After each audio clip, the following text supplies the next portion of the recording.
Big welcome to Motortown again, where last time I was doing a little bit of tests how much money you can make at the copper mine, and I already have ideas how to make that even more efficient. Interesting. Loading. Yeah, looks like when you are near the sea areas, the loading does take a little bit longer. And kind of has slowed down quite a bit. So we are still in the public test in the beta, the 0.7.18, and this is the beta 5, the T5. And now I'm currently at one of the depots we built in the plot or plots that were added in this update. There is still this to buy. I will probably just leave this one be for now. But we're gonna kind of continue with the copper mine and kind of supplying that. But we do require, because I did it so much, let me just jump in here. I am pretty sure I need more wooden planks in this Gwangjin storage area. Yeah, we have 7 planks there. I have planks elsewhere, so we can just bring them over, but I was thinking of doing some logging first. 357 fuel, so we can do some runs in here as well. But let's get started on that, and then I have some ideas, or I already was testing some ideas how to bring stuff even better in a slightly different way to the copper mine, using the semi trucks and trailers instead. And I was able to pull relatively easily 5 planks up there at the same time. And then kind of to pair with that, we could haul up 15 fuel instead of whatever Atlas fits. And because this one corner, I think it was this one, was very, very, very hard with Atlas. I think I will see kind of how much easier it is actually with better suited vehicle. But let me go check. The thing about this is that we need to take the logs into the storage, into the sawmill to make them into planks, and I think I have planks, but I prefer this side now over the mud shortcut. So I will go and move some planks from this location. Let me just see how many do I have in here.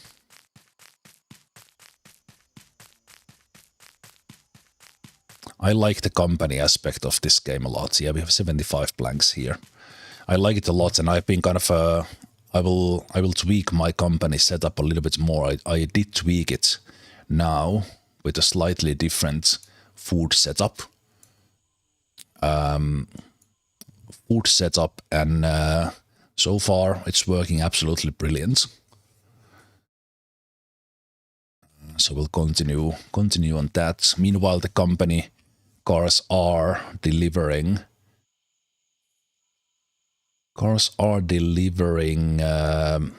coal and iron from Dasa Harbor.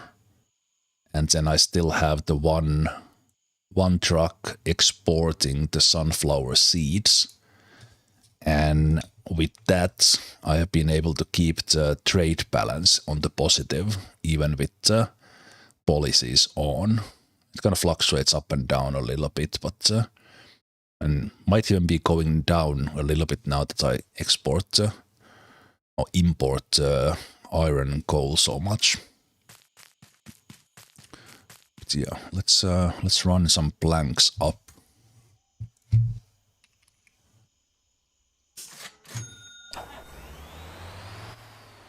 planks up from here and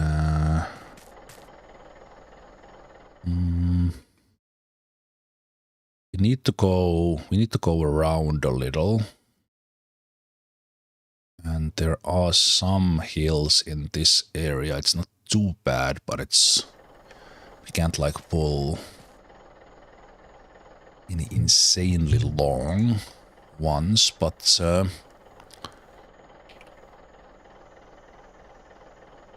let's do a little bit of a road train anyway.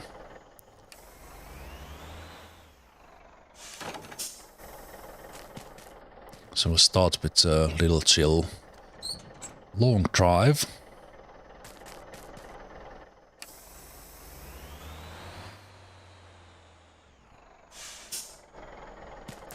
So I'll probably take... They are pretty heavy. The planks. I wonder if if we can pull from this direction. 3. I guess there's only one way to find out. And that is to try. Because I know with the new town bonuses, where if you add 5 meters to the maximum length, you can even put the flanker behind this one to make this even longer. But I'll just take the rear piece here. And let's see how much we can do with this. This is already pretty long, and even this one will require me to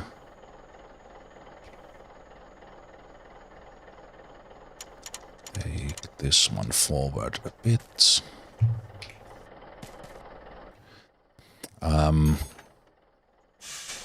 Okay, still a little. Let's put these ones forward as well.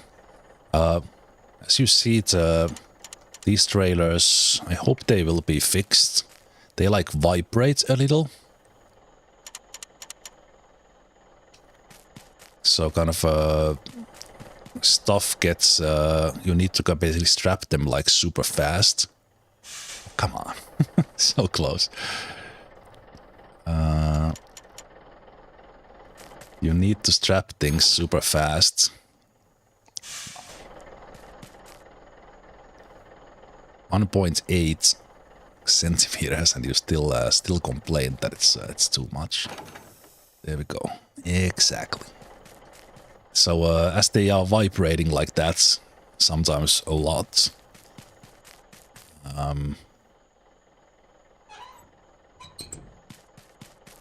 they kind of calm down more on the street, and it doesn't really matter that much. But I hope that is fixed. Okay, let's see. See how well this works, or does this work at all? But would be better if I can do less trips. So we do Gwangjin Plank Storage. And we can take 10. Let's strap those in place. Let's take okay, we can take 18.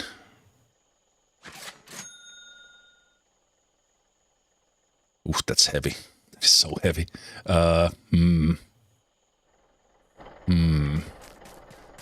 think that might be too heavy.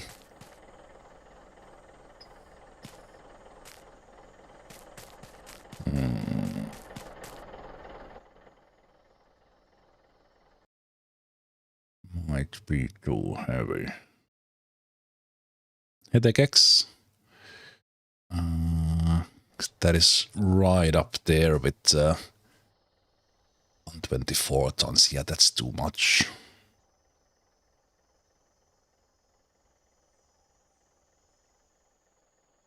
That is too much. Let's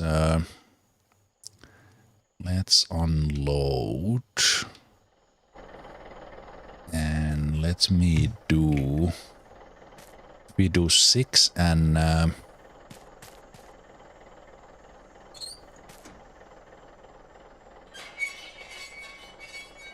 I mean, it's too much from this side, I think. At least it will be kind of a struggle run, and I don't really want to do a struggle run right now.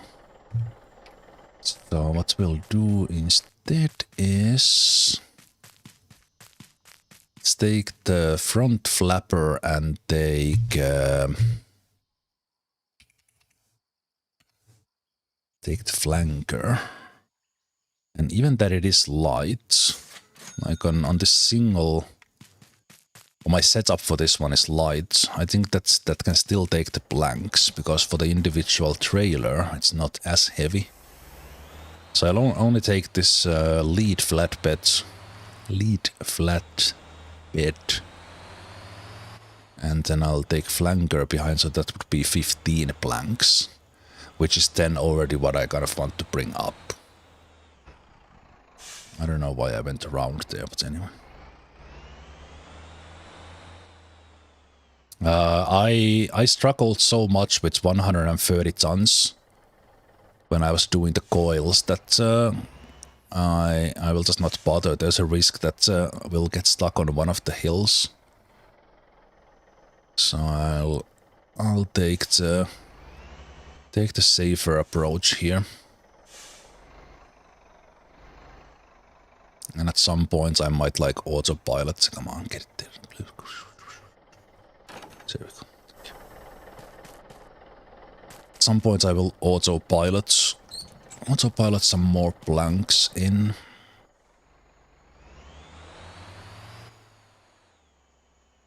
Yeah, it's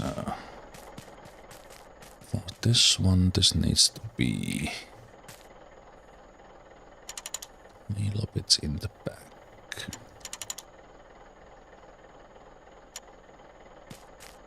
Doesn't have space to turn otherwise.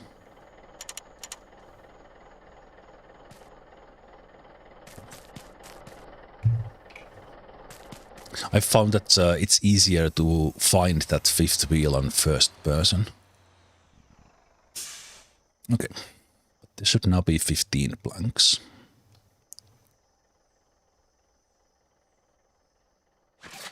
Strap them. Strap them. And now it's about 100 tons, which is still a lot. I use 13 speed and 5.47 final drive. That's probably the reason why I can't, because I have not tuned my trucks into pulling like insane weights.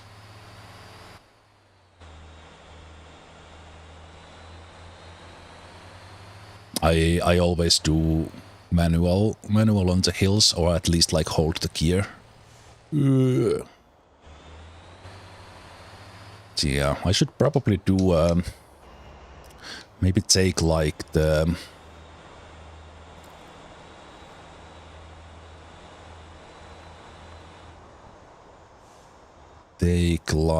Golima or get a Longhorn and then tune it for the insanely heavy weights, because sometimes it's nice to pull like a lot on one trip, and because you can do this lead flapper, another lead flapper, and then put a flanker behind that and get 21 planks at the time. But that requires not so hilly ground if you do it with this one.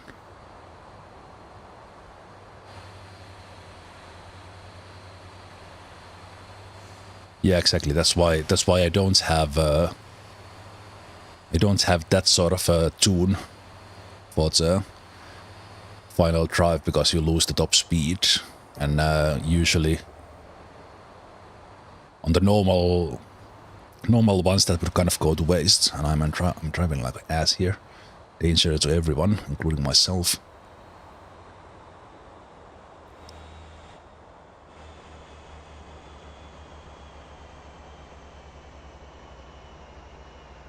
So I think even this one is a little bit sketchy for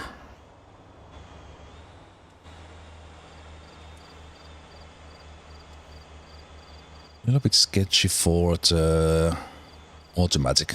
This yeah, these trailers need to be fixed, because I took like 0.1 second to click on the strapping, and the front flapper vibrated the back trailer so much that those those planks nearly fell off.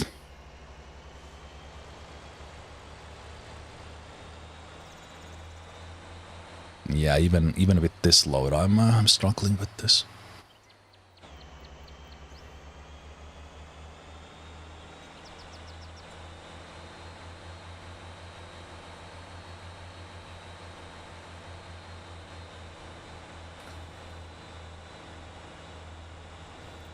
Oh, it's good thing I didn't start pulling that 18. Those extra 3 planks would have like completely stalled me here.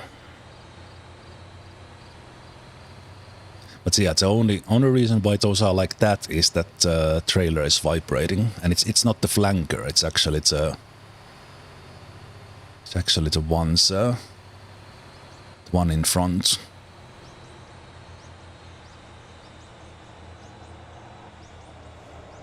Like, imagine this kind of truck passing you on a highway, and you are in here with a normal size, like a small car. Like, oh shit.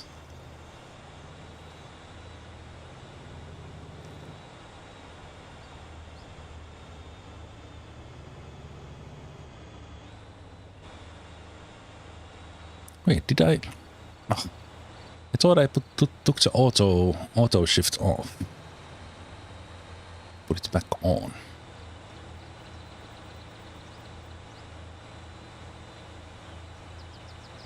I honestly don't remember what drive I have on this one.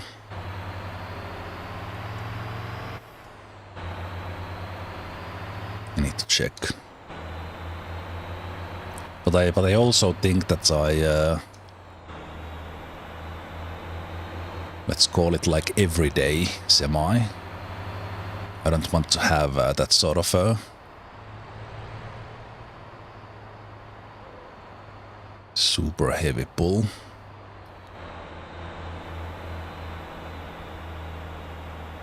See, I need to get at least one truck that I'll still then use for these heavy pulls.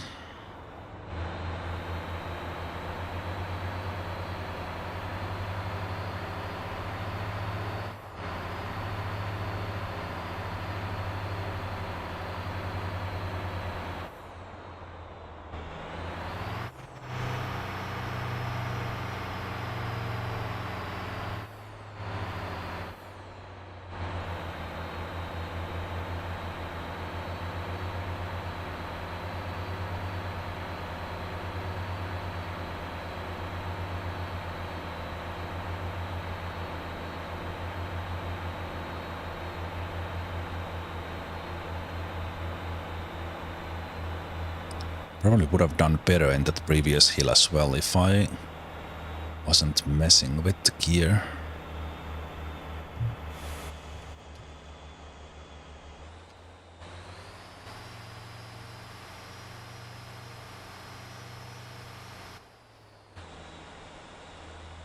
What is my favorite truck? I have lately liked this Longhorn from the semis. But I think overall my favorite is probably Atlas. At least it has been. I've been driving the Atlas tanker so much, and also the Atlas dump. Yeah, I cooked the engine there.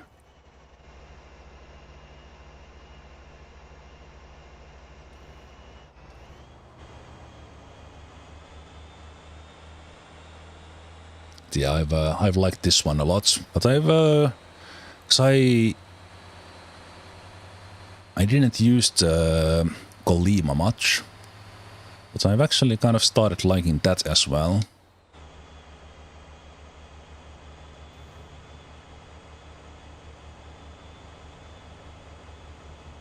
I was just thinking the other day that if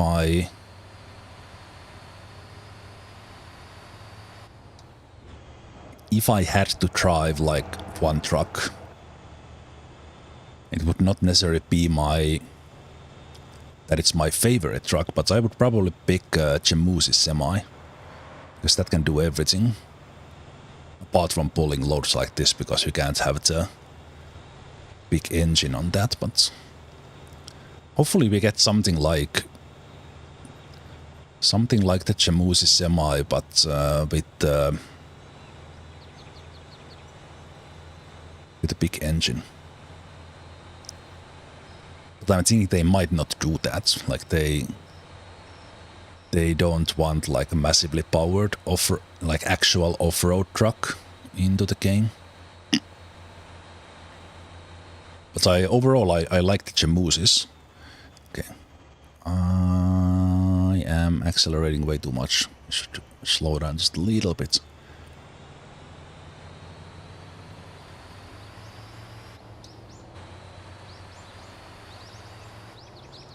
But I have driven back in the military service days, the USSR version of what the Jemusi is based on. I've been driving the Chiltons. So probably one of the reasons why I like the Jemusi quite a bit.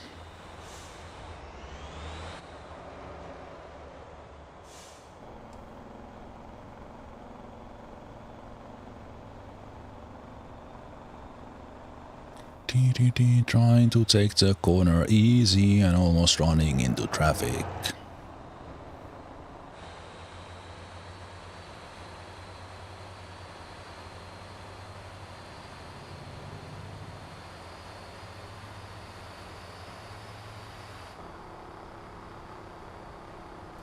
And so I have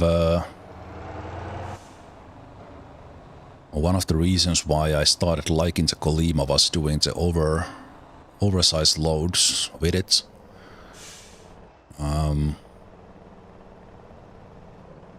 But because of how sorry, there's Spider-Man. Because of how the game's physics work, the Golima is weirdly good in the off-road. Even that it can't turn for anything, but it kind of it compensates for the load. Okay, I actually got my food delivery. I will just jump off and go get that.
Alright. I am back, but I will let the autopilot drive here while I eat a little bit of the Subway I ordered.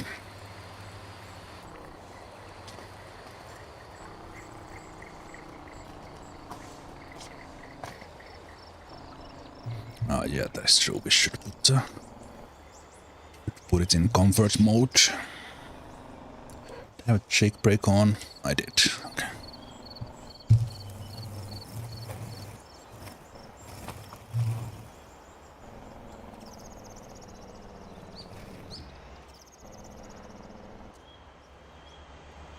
Okay, but yeah, I'll actually put wait. Where's my sorry. I'll put the music on. I'll put the music on and I'll this will basically be auto play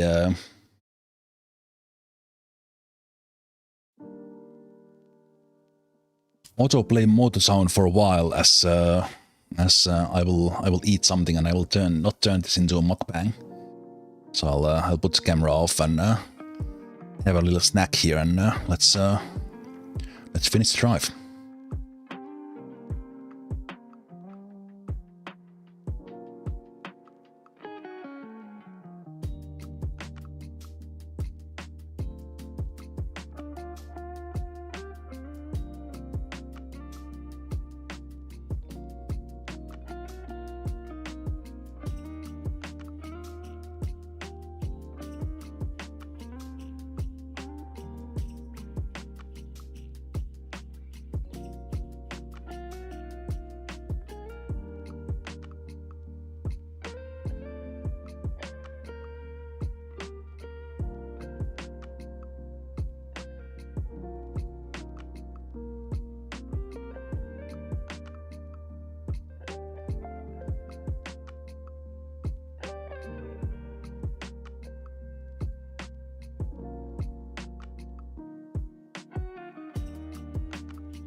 Right, I am back. I did what real truckers do and ate while I was driving. In the game. It's Autopilot that was doing it. So I shoved a foot long in my mouth. Subway sandwich, that is. Now I have a dessert cookie. Do you have cookies? Because I have a cookie. If I could share this over the interwebs, I would. But sadly, for you, I will need to eat this by myself.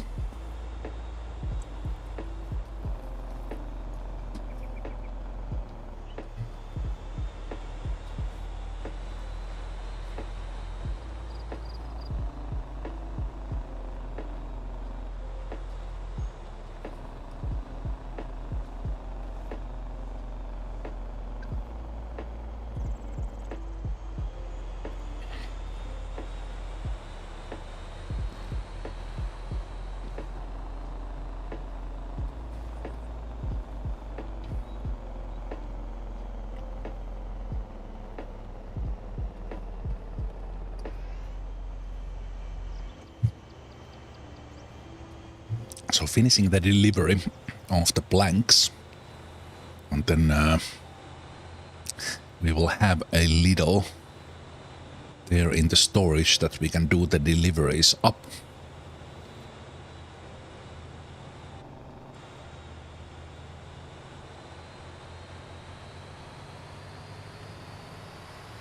I think after this I will go see a little bit about my... Wait. Oh. Okay, that was my bad. The Autopilot was actually driving with without shifts on. Okay. Good thing about kind of basically just delivering stuff to a different place, you can take advantage of the contracts.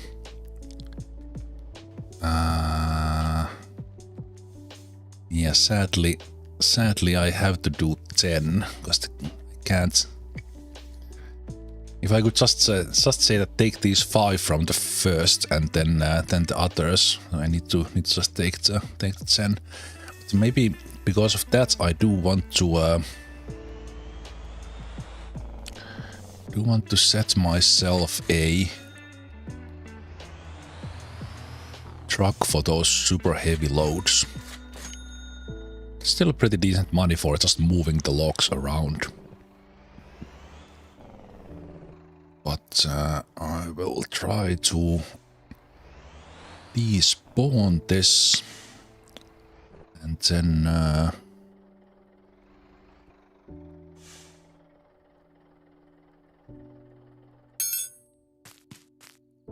we'll go and take care of that truck, and then I'm gonna go gather some logs.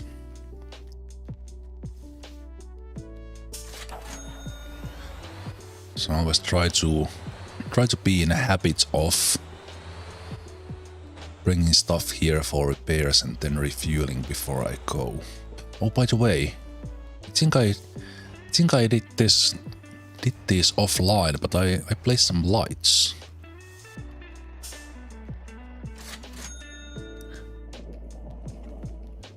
Place some lights here, so let me see when the refueling goes away.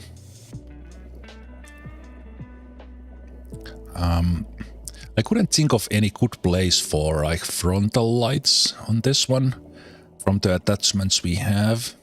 I don't really like those. Maybe the square ones would fit nicely on this one, but I always like to have reverse lights. So I have the ones there in the...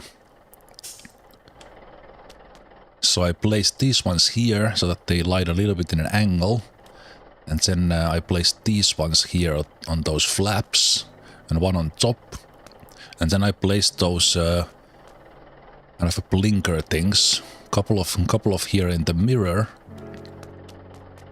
and then on those.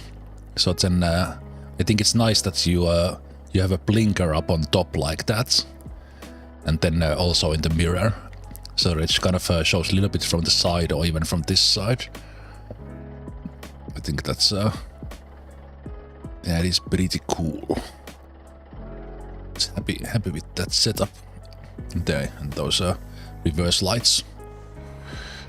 The attachment system is really amazing in this game. Like it is so good. Bottomless creativity, opportunities, and sometimes just function. But this one here that I painted a little bit differently, and I also placed some lights on this one in some odd locations. I made this one my off-road Golima. Even that this truck doesn't exactly look like off-road truck, but in certain applications it is surprisingly good.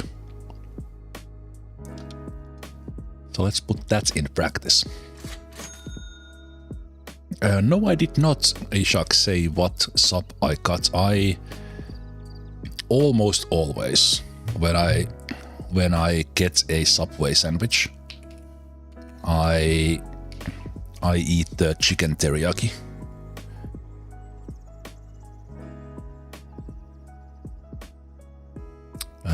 No, wait. Actually, I'm not gonna go with that. This one will be later. I even need this different setup, which is this one. So we're gonna go get some logs. I haven't done the longer logs here, so I will test that. Why is my trailer here? Because I'm gonna go get this borrowed one. Because we're gonna do some stuff where I don't want to put my own trailer in harm's way.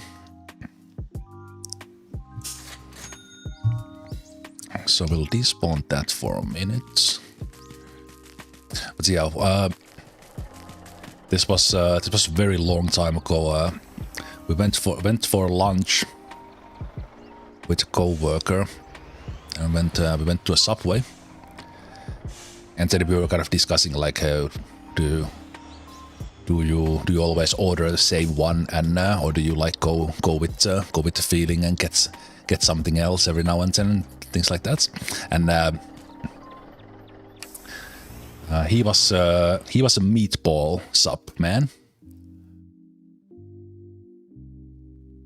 Let me get to the log number 3 first. So he was a meatball sub man, and I was chicken teriyaki.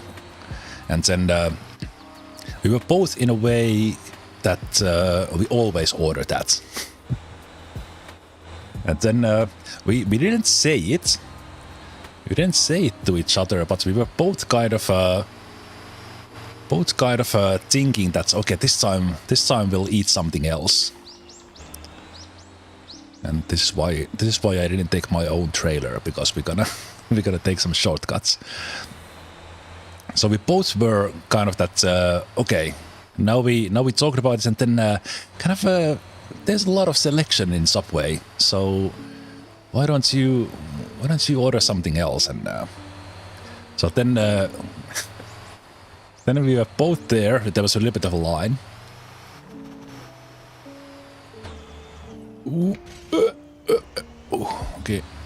Okay, we're fine. I'll be fine. Yeah, we're not fine because I missed the shortcuts. Okay. Can you like? I think you need quite a lot of speed for that one, so I will skip that. So then there was a little bit of line, and then I was thinking like, what will I order? Will I order that one? And I don't know. And then by the time it was our turn, I was like, okay, what do you guys will have? What do you have? And then I'll have a chicken teriyaki, please. And then then my friend was, I'll take a meatball sub.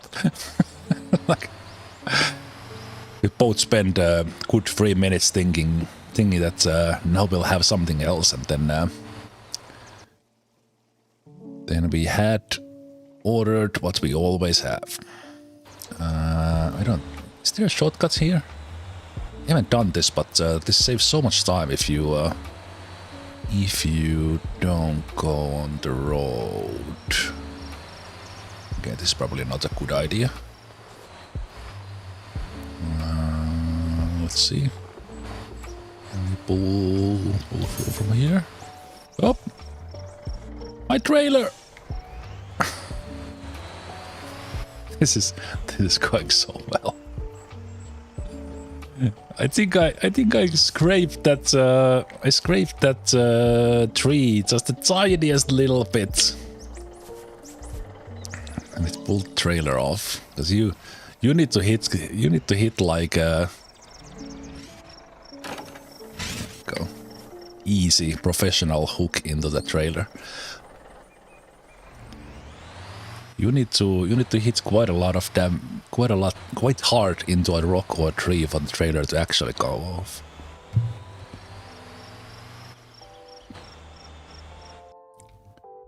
Wait, this is not even where I'm going.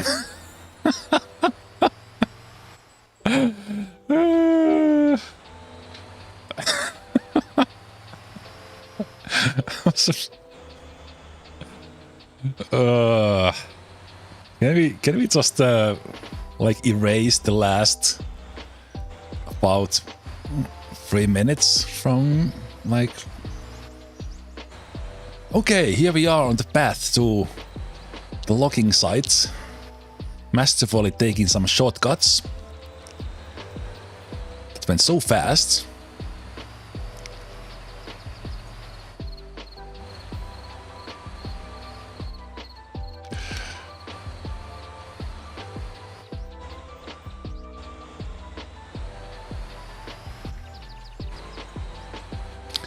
That was professional shortcutting. It was a prime example of I would have already been here if I just took the road.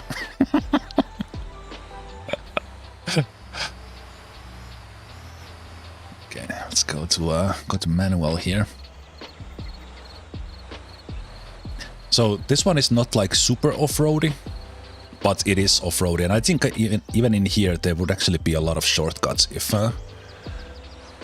I would look for them, but based on that previous experience, how about we just do this and drive on the road?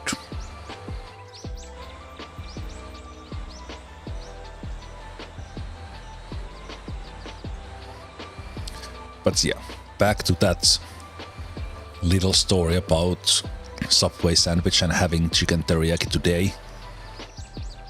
Like if I get myself a Subway sandwich, it will be like at least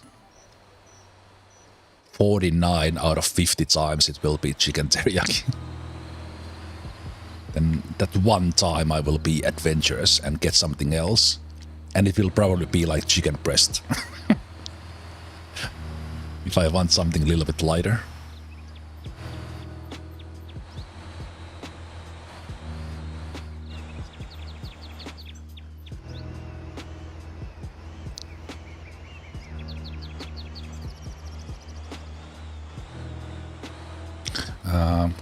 I want to test something. I saw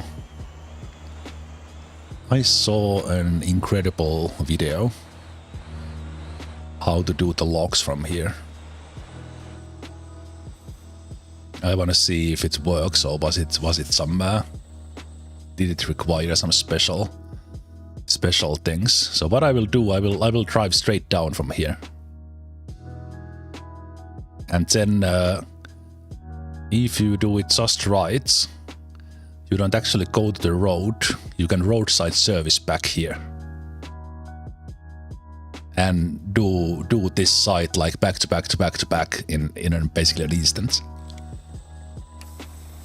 But let's see, I'm doing this for the first time, so this will probably fail horribly.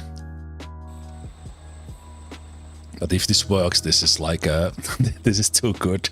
I will never drive these logs normally. Okay, because we can take 4 at the time of these, so we'll basically do 4 and 1. Or I could do like 3 and 2. But just in case it doesn't work, I will just take 4. So we'll take Migeum Log warehouse, 3.4 kilometers on the road. And it is that away.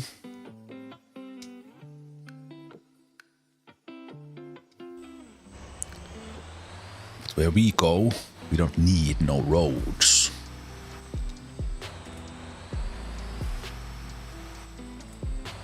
There is 0 chance I will not hit something on the way. Okay, where's the shortcut? Oh, it's that way. Okay. Here we go.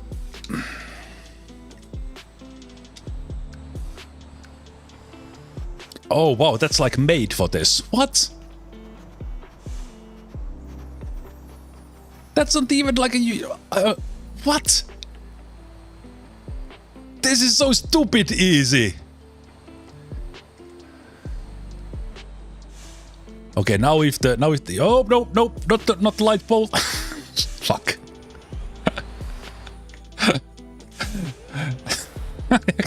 actually failed the easy part here, which was not to hit anything here at the site. Oh jeez.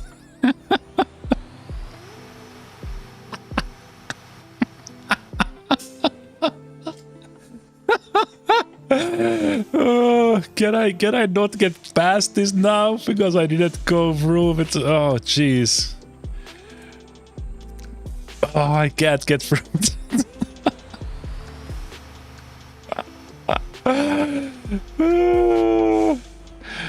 Everything was fine. Everything was fine. I nailed it. I nailed the shortcut on the first go. Coming from this side might actually fail that glitch. Well, is the glitch that's you? Because here's the thing. Because as you can see, we are not. Oh my god. We are not on a road. We are not on a road, so can you jump over that, please? Because I came from this side, the roadside service might actually not work now. Okay, but let's take the contract for 5. Wait a minute, 20 foot logs, yes. Okay, then we take this one.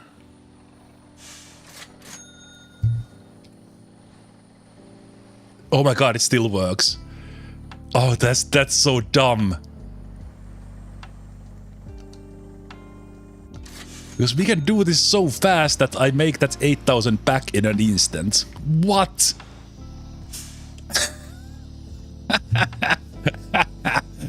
Oh, this is ridiculous.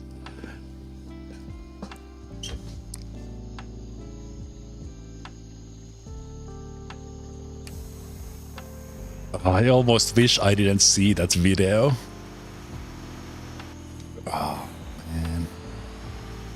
But yeah, I don't know who came up with this, but kudos to Motorball and their channel. That's the channel I ran into. This is mental how easy this is. Because this is not that steep. Like there are some super steep. Oh, yeah, you can still run into these rocks, especially doing this here at night. And I'm breaking my Golima a bit, but yeah, doing this now for the first time in the dark is not great. Okay, now when I come here, because the whole point of taking this trailer from here is that I can drive from here. So now I delivered that one. That's the contract completion for 60,000. This is just stupid exploit. And I love it. Can I still jump back? Yes. Okay. Now we just empty this thing. We do this like how many times we want. I think there's like 20 log storage here. Like, not just that shortcut, but the fact that you can this. I think this should be patched that you can jump back here. I think this is what makes it. The shortcut is fine because that's dangerous, but being able to teleport back here is just stupid. This is too good, but also kind of amazing. But yeah, this is such a look at this slope. This is like made for this one.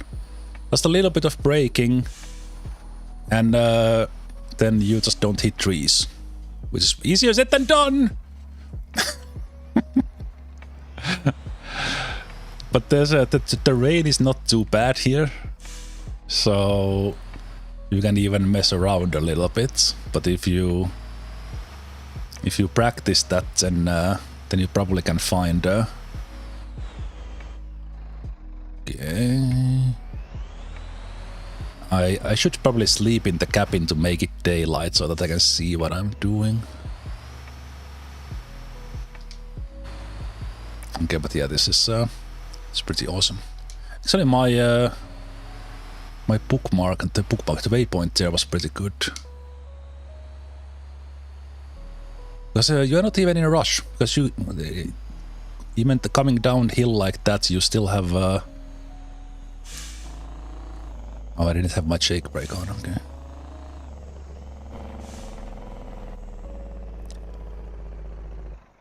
Okay, we took the contract, right?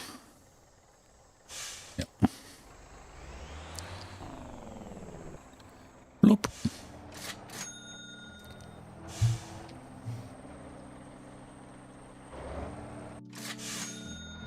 That is just silly. Yeah, but this is not the first time that the roadside service can be used for an exploit. But it is a little bit broken that it returns you to the last time you were on a road. And because that Migeum warehouse is not on a road,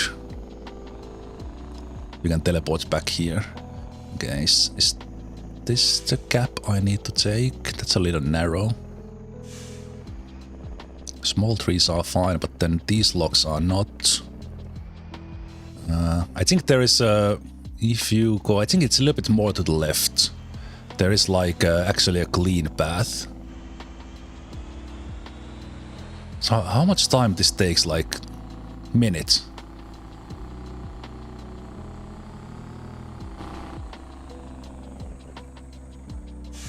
You basically need to be careful not to go too far, so that it counts you to be on the road. I might have actually gone too far there.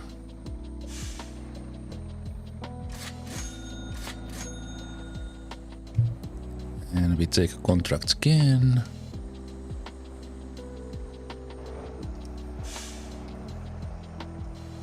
Nope, still up there. I think I have like 4 loads from here. Okay. And it's generating them like in a reasonable speed. Okay, I think I need to go more to the left. But yeah, this might be the best moneymaker in the game at the moment, unless Santa's cabin is in. If you want to make like $500,000 fast, this you just get that money.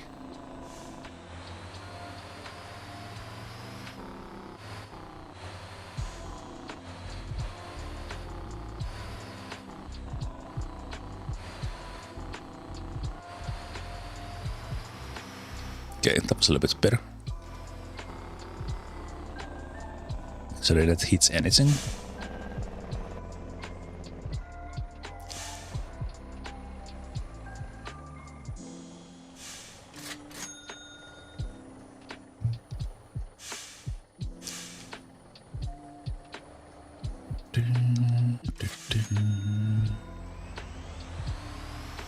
Yes. I feel dirty and cheap for doing this. I don't like it.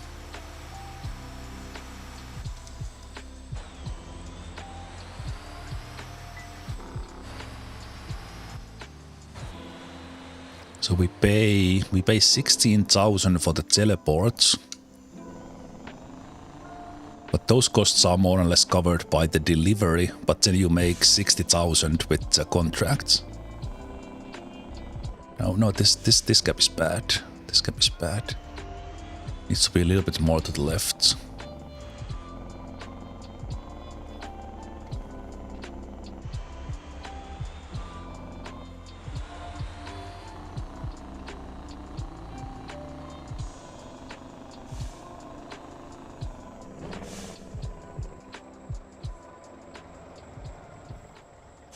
Wait, but I still have the contract for the last delivery.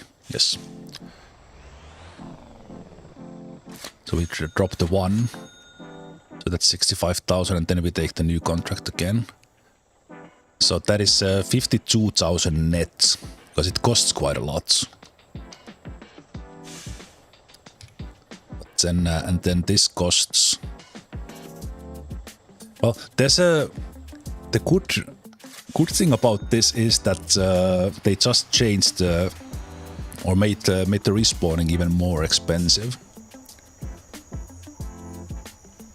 So it kind of evens it out. I can still do this a couple of times. But on the other hand, like again, like this is sometimes in this game, at least for me, oh, no, I might have messed it up. Nope. You can even steer here once you get past. Okay,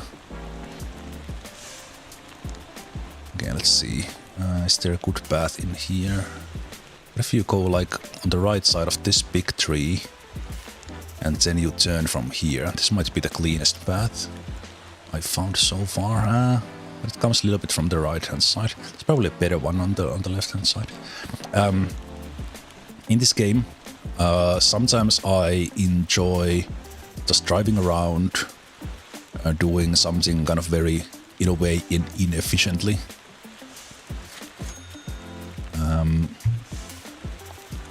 But sometimes if I find a method like this that okay, let's make some money and get some planks made, or in this case just logs from here, then I actually enjoy these sort of weird shortcut exploits, but this is pretty crazy. I'm surprised how easy this was. Like many of the cliff shortcuts are way that kind of you send your truck flying and cross your fingers for RNG. But in this one is you are in full control here, and kind of it's up to you to avoid all those trees and not be like I was in the beginning.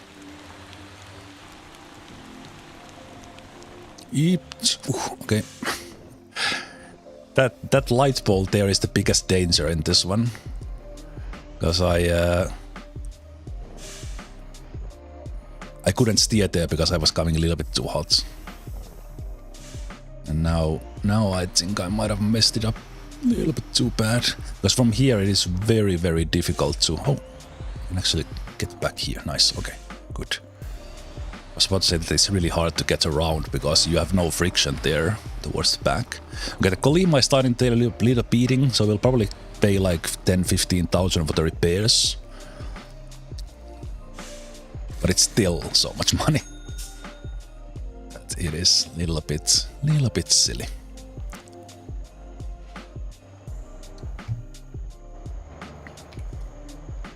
As long as this works, that makes it crazy good. Okay, so one more 4+1.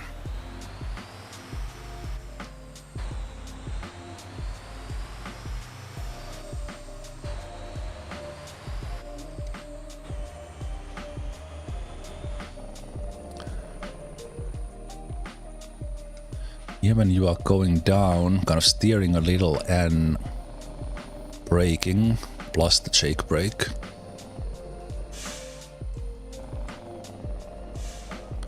And then, okay, that lock is kind of in the way there. Then from here, I think it's kind of safe.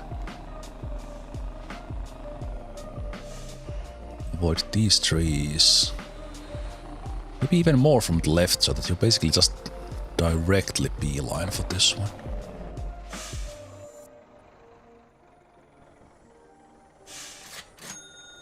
Okay, and then let's do one more. One more lock for that 60,000.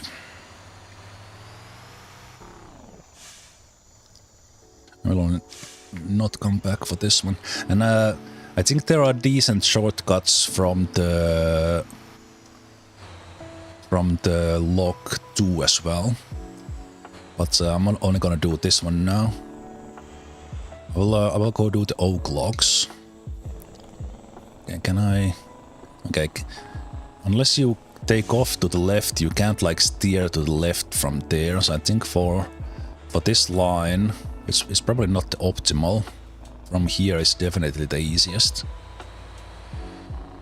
And then you just need to take a little bit of a hard left here, make sure the speed is not too high, so that you can steer into the gap.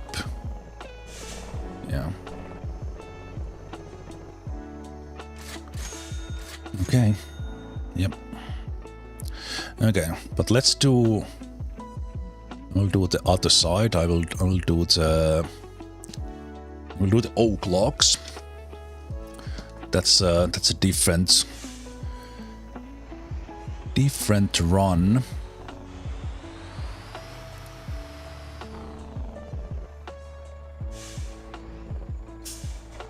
I'm gonna take. Can't take this because they just in this. This is why I actually started doing this place. They in this pretty decent recent updates. If it was not in this one, maybe it was the previous one. They added a spawn point to the oak logs.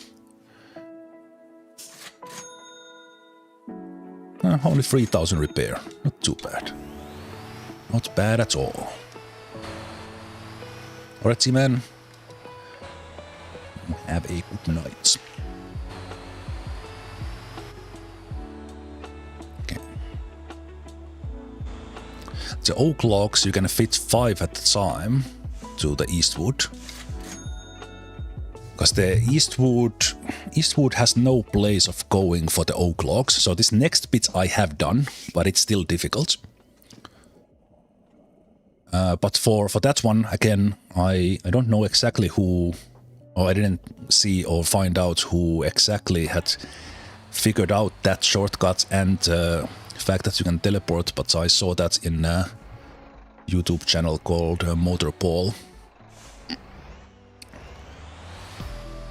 At least at the moment they seem to have specialized into kind of finding these sort of shortcuts and showing how they are done. But yes, I drove up here once, or I had driven here before, of course, but I drove here normally, and then I placed a campy here. So this one is the Migeum Oak free, and they added a spawn point here in some of the recent updates, and I have a Golima here that has the rear tires raised. I think it's like basically like -10 here, +10 in the back and -10 in the front, so that it's basically as tilted as possible in order to make room for the Eastwood's landing gear, because that landing gear is the thing that you gets you stuck with the trailers when you are driving. So you should not really be able to drive this long of a log thing here on this road, but because we're gonna do a little bit of similar shortcutting. In this case, we are not gonna teleport back right away because we can just take shortcuts, the teleports. But from here, just gonna take 5 logs from here. And then there is even more difficult shortcuts that you can take right away, drive off the cliff there. But I can't drive that yet. Yeah, we're gonna take a shortcut again. You can just basically drive down from there in that cliff. But I will use the relatively safe shortcuts. But in here, with the Golima, because it's raised, this is still very difficult, by the way. Just, I need to have the auto shift off. But you need a little bit of momentum for this hill. I already messed up there because I forgot to put the auto shift on. And you more or less just power through with a little grip that we have. Okay, I messed up that one for the auto shift. This hill is not that bad, but I got myself on the grass. And it's really hard. This truck is absolutely horrible here because this you basically can't turn it. Let's see if I can get back to this sandy part here.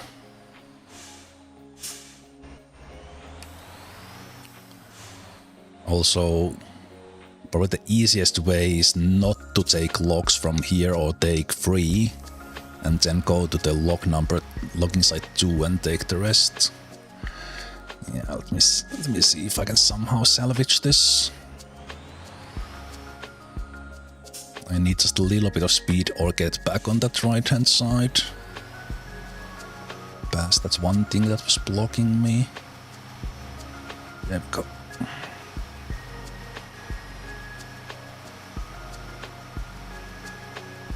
So this whole thing basically works because the Golima's nose is so far in the head that it's kind of counterbalancing and basically pulling the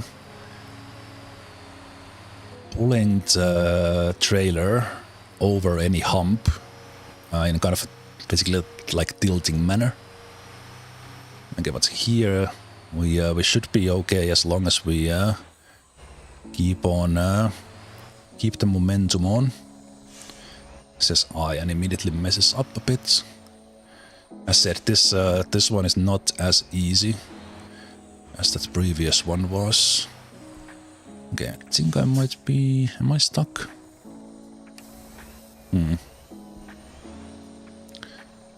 Got a little bit off the road there because I couldn't steer as much. Okay, let's go over to this side then. Yeah, I can't turn the truck. So the secret is to kind of pump the gas a little, because the front tires get on the ground when you let go of the gas for a short moment.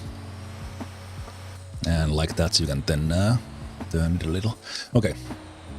I've been able to do this part actually quite easily, but it's not easy. So let's pretend that's on. I did all that on purpose to demonstrate the difficult parts. And not that I suck at it. Here, again, just accelerating through. And here, pumping the gas a little to get that little steering.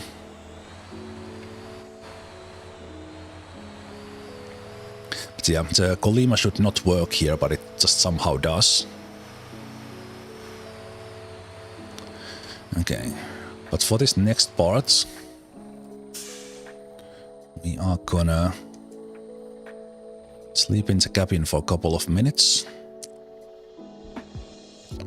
so that it's daylight, because we're gonna go down there and take a shortcut through here and get on the road, and then drive the rest of the way. This way I've understood. Well, like you can like take a shortcut from here, but it's like that has a little bit of that RNG in it. That how does the cliff throw you? But this one I've been able to do consistently.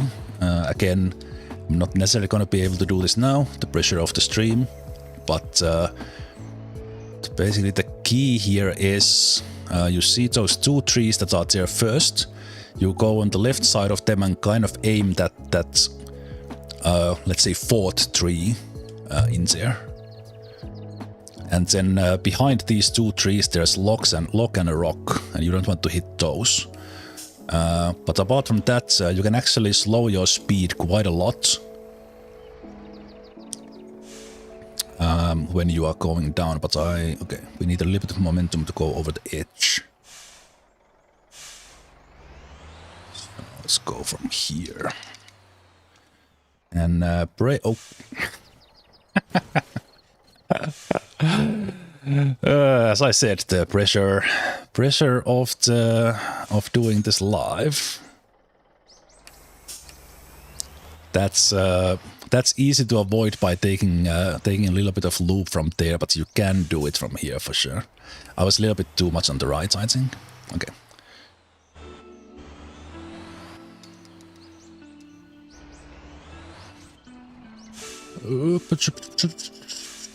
Okay. That was awful, and I was still able to do it. Then we just continue down. Man, I'm driving this so bad now. Also, that should have damaged the things.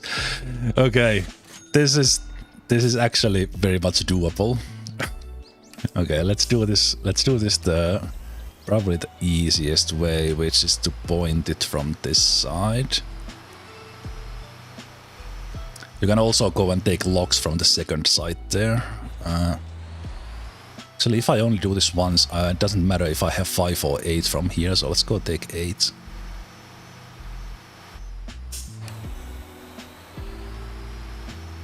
And you kind of, from this road here, you kind of get it lined up directly, so you don't need to do the turn, which makes it a little bit sketchy. But even that is doable if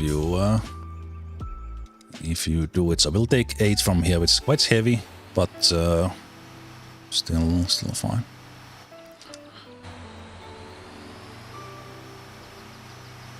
Luckily in here the failed respawn does not cause damage, but yeah, these are fragile cargo, so that previous fall should have damaged the trunk. Okay. Shake brake on. Okay, it was off, that explains a little. And then we take a more direct line from here. Kind of in here. And we go with a little bit of speed. We brake. There we go. Avoiding that log that was there, just visible on the right. And from here everything is fine. Just take it as easy as you want.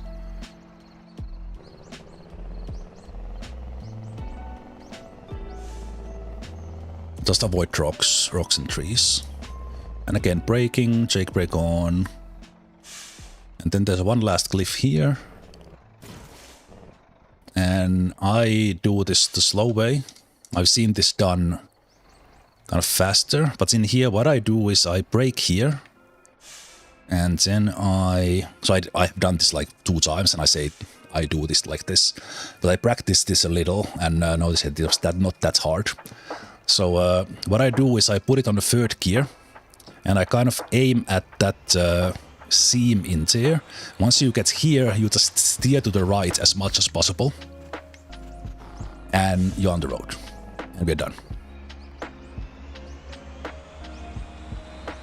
And now we just drive back normally.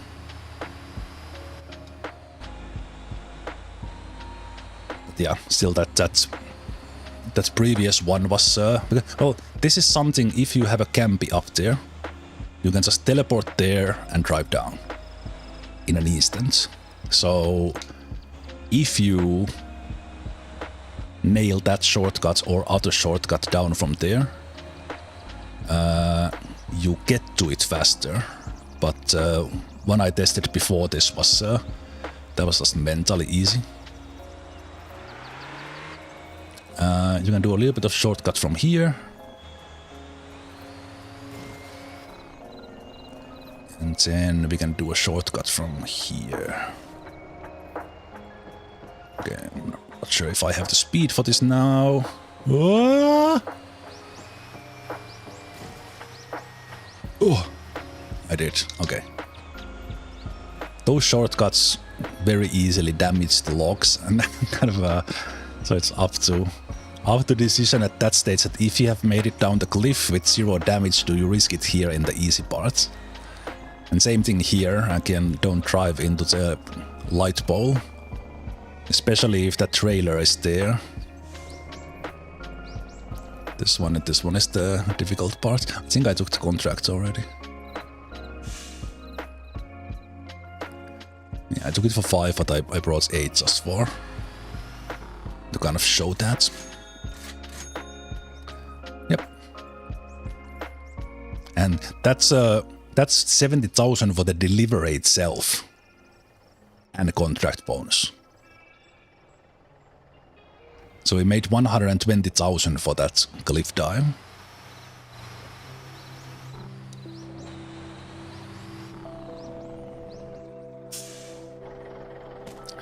Okay. Yeah. In order to be ready, I will go and set these up for the next time.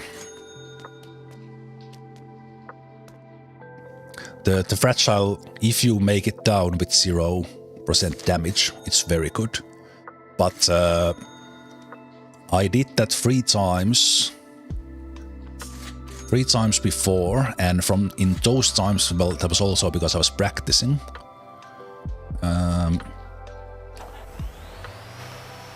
I only made it once with 0 damage, so that was.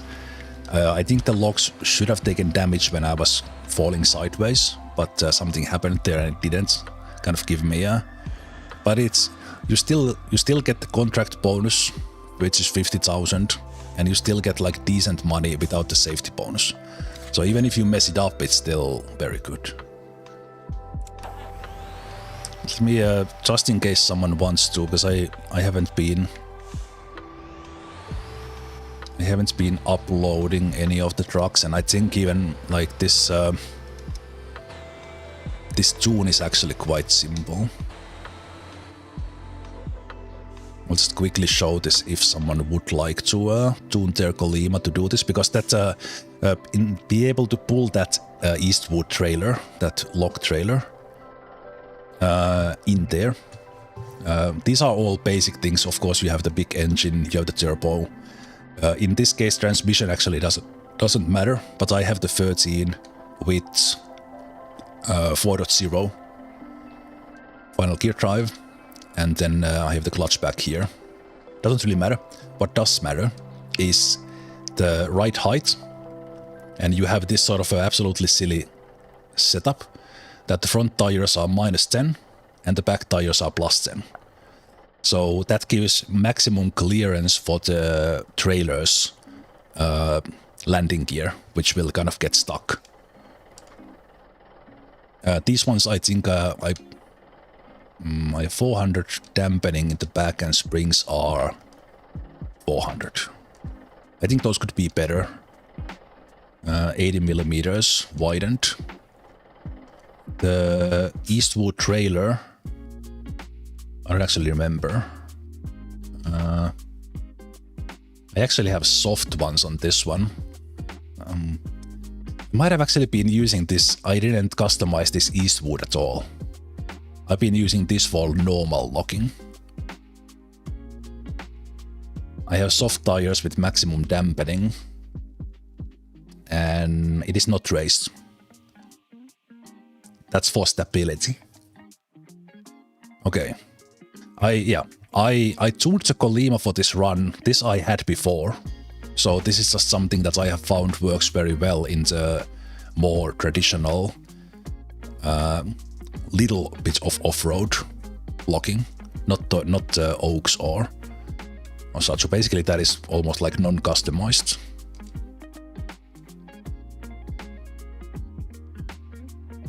Nice. Excellent. that was Migeum Logging done very quickly.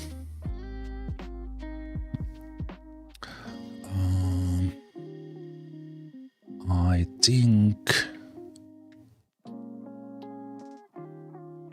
think what I could do.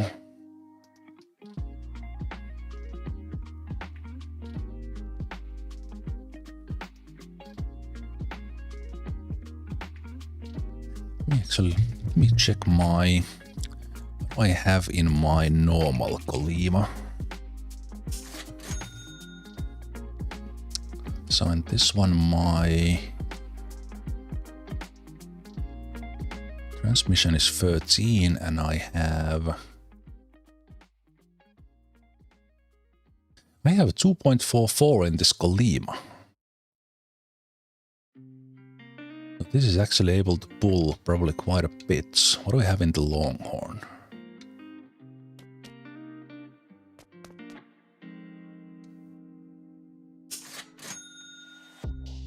Longhorn's engine. 13 speed. We have 2.17 here as well. So making the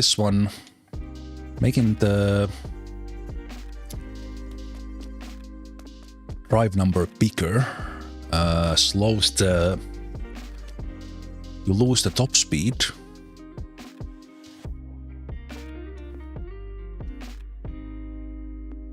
You lose the top speed, but you get more of that low side.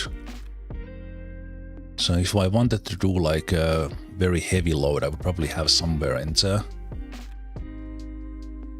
between 3.5 and 4. Then we could pull like a really long one.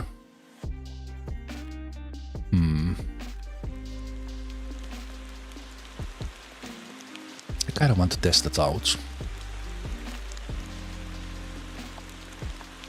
Let's test it out. This is kind of now my really long distance car.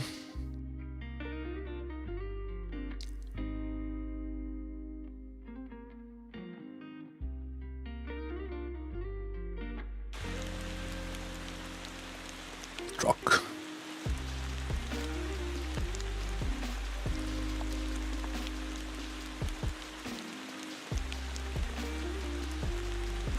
That's if I go like 3.1 or 3.55.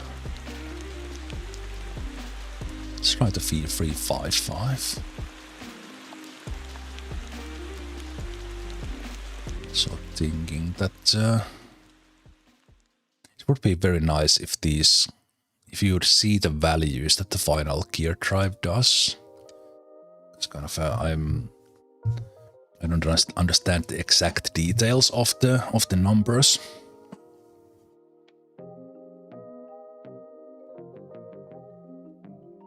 Let's try that one.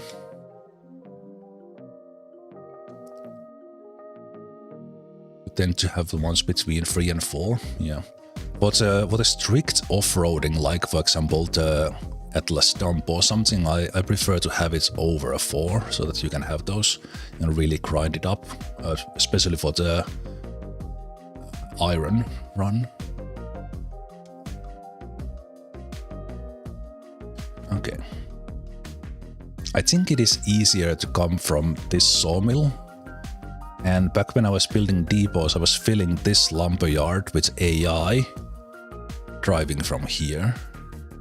Because even that it says it's off-road, the AI truck is able to pull from this Iseong gag log place and bring them to the sawmill here. So I think from here, if you do a really heavy load, there's a little bit of like hill, or this bridge is pretty steep uphill. But the absolute safe way I know I can pull a heavy load would be that I take a really long route from here. But I think I would like to, because that's a really fast test. I take like a maximum load from here, And then I see if I can drive up that hill right there. So let's go.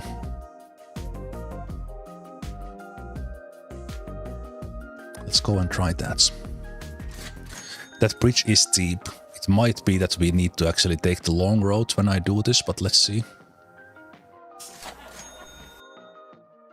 So we're gonna go there, and we're gonna. I could have taken faster car from here, but it's fine. I'm gonna take very, very, very many cargo.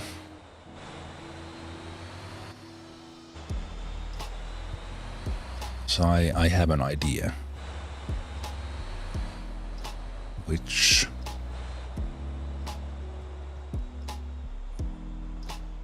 might fail.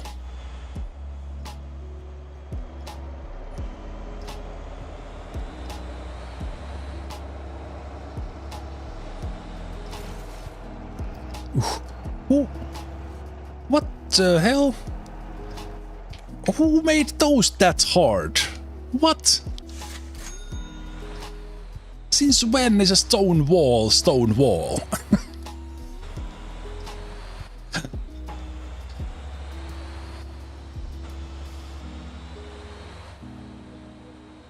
Man. Okay. At least I didn't break the radiator right away, so that I don't need to go for repairs.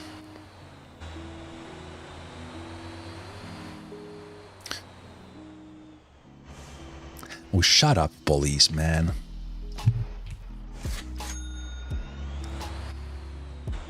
I drove like a tiny... Okay.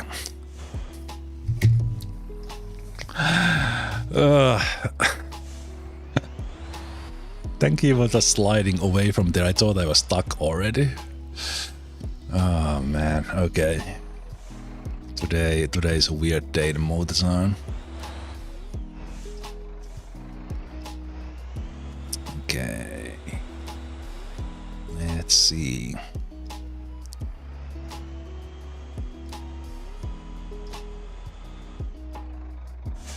So here's what we gonna do. We're gonna take the flabber.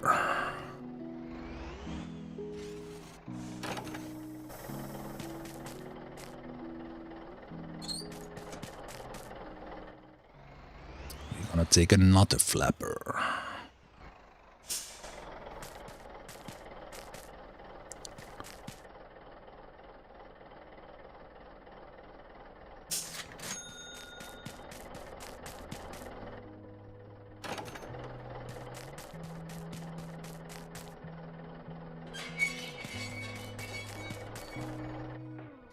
And then we're gonna put a flanker behind this. And in order to do that, we use the new town policies. I will save a little bit of money and take my company policies away, but we take the 5-meter vehicle length. Ah, that takes 10 minutes to do. I forgot that there's a prep time. Well, crap. I think we need to take a break here then. So what we do is we take a flanker, and this is gonna be like 40 meters. Yeah, 38,505. We can't connect it yet because I need to wait 10 minutes. Let me adjust these ones while waiting. I think this one is fine. It's kind of in the middle. Yep. This one needs to come back now.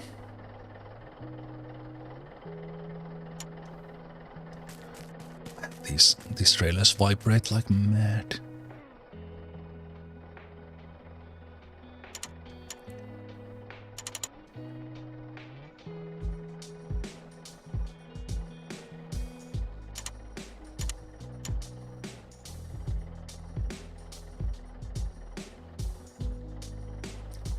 Basically using those little notch there as the middle, so let's put it there. But yeah, now we need to wait for, because these town policies, some of them, it takes time for them to turn on. So it's gonna take 8 minutes. So while that is happening, we'll take a break. I was thinking about taking the break a little bit later, but actually, because I can't autopilot this, it's probably good that we take the break now. So my dude here will chill a bit. You can chill however you like, and I will see you after the break when we do Oversize, Overload, WoodPlanks.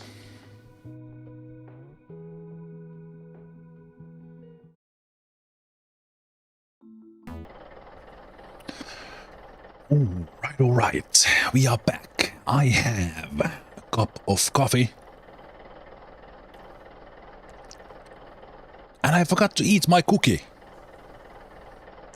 So I will have my macadamia nuts cookie at some point.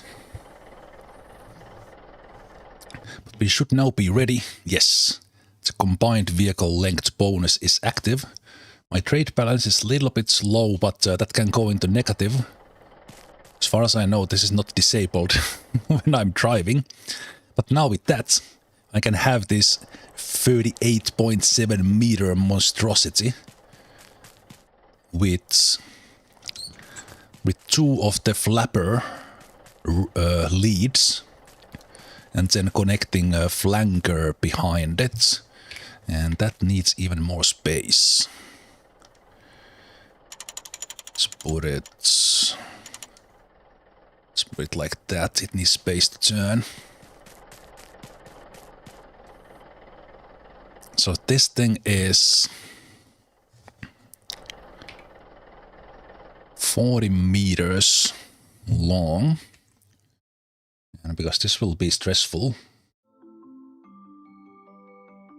let's put chill beats back on. Wait, I have tire damage somewhere. Did I damage my tires, or is one of these tires broken?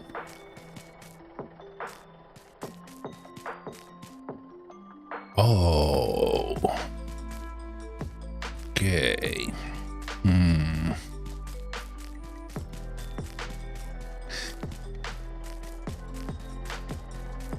I really should go repair that. But let's see. This journey might end before it even begins. So let's see. Because this will be heavy. So we're gonna take these to the Gwangjin Plank Storage. And we're gonna load 6, strap them.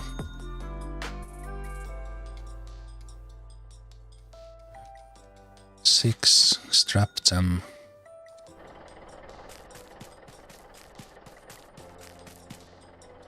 Oh, it's only 5. I was like, didn't you strap that one, but plank storage. Let's put one more. And then we fill the back and we strap that. And that is... No, it's not that heavy, 136 tons.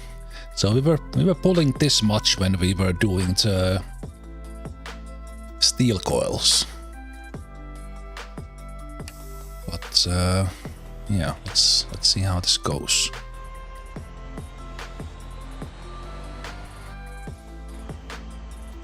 At least the beginning is kinda okay.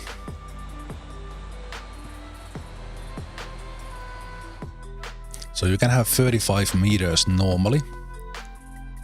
So kind of that let's say normal trailer there in the end is the extra.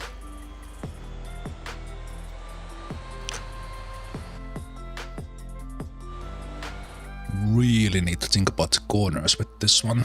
That's not good. That's not good. Okay. Almost lost the traction there.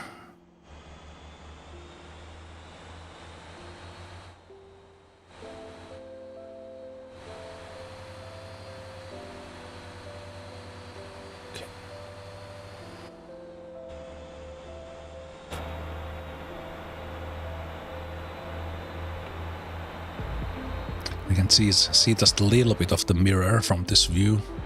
I don't have the eye tracking on. I can't really drive from here, to be honest. It has to be from here.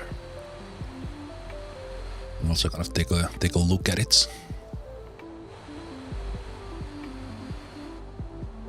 But yeah, this one will be. I don't remember the meter amount that is legal in Finland, but I think Finland is mostly in line with everything in Europe. So I'm not sure, has there been a change for that, but basically you almost never see more than 2 trailers. Most common ones are like that we have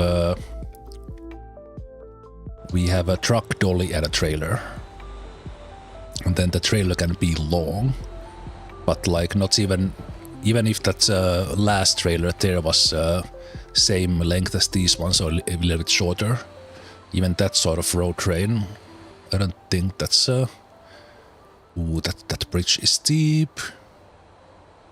Yeah, we might die on that bridge, and then I will try that. Let's see if we can drive up that. So it's a good test for this load. Also have to take auto shift off.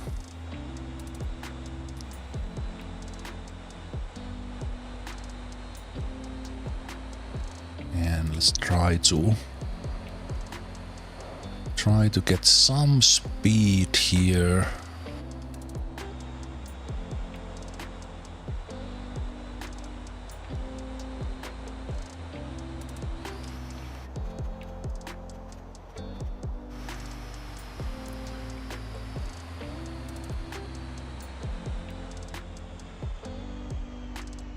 If I get to full stop here,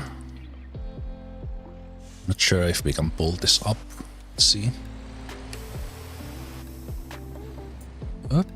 Oops, Ziba. Oh, we actually have the strength with this.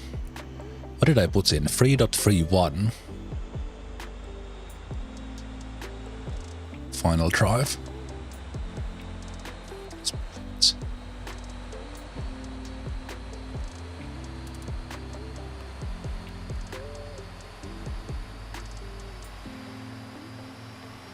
So we are pulling 135 tons.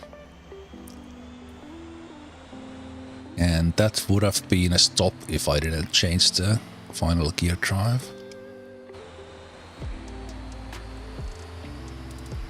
That's my food truck there. The Jemusi pulling a Vamos-free trailer. I almost drove to the railing there because I was looking at my company car.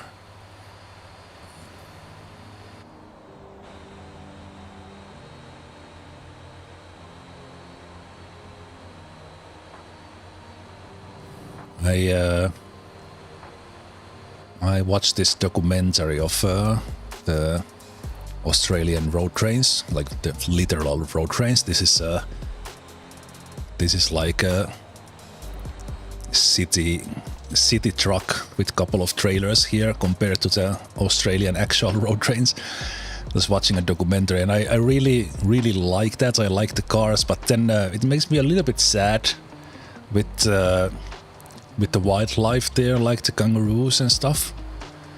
because those things don't stop. Like, so if a kangaroo is on the road or jumps on the road, they just have the thigh thickness of iron bars in the front, so that the wild animals don't break the car. They just chuck through.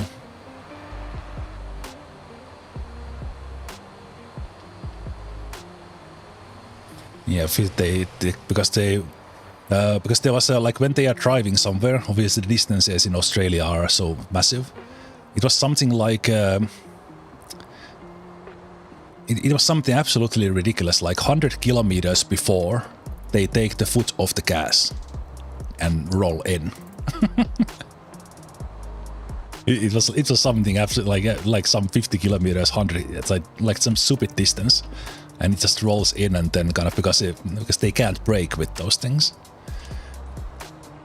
until it's like if it would be like actual emergency, and even then they couldn't stop it in any safe distance. But yeah, like the trucks, like the road trains, but a little bit sad for the kangaroos.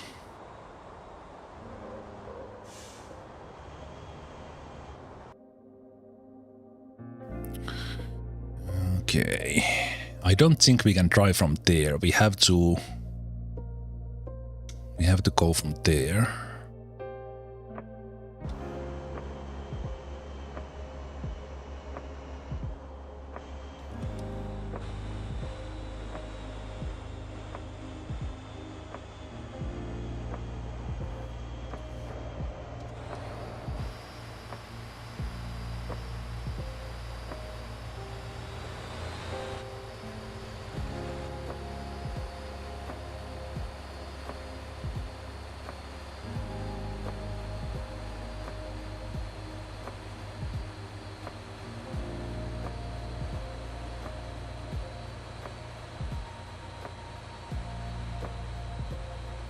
Okay, this is fantastic. I could have even left one log off to save a little bit of weight, but with this we can take, planks. With this one we can take 20 plank contract, which pays a lot for a single trip.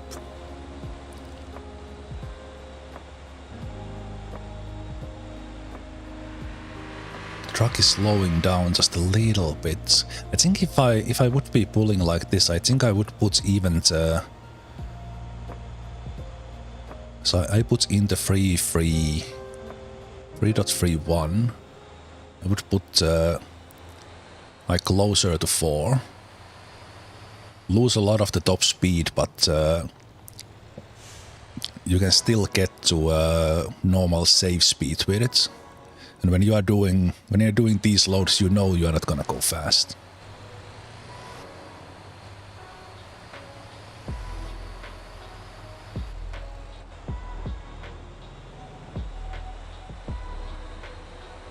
So I think from coming from this side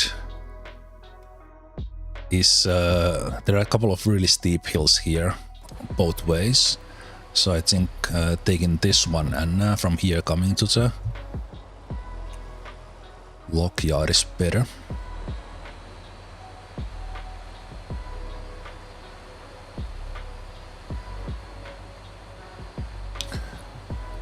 Apart from that first steep climb to the bridge. Oh, actually this one might be another place for struggle here. I will see that can we take this sand shortcut? Or does it die on this hill? At least it's going up.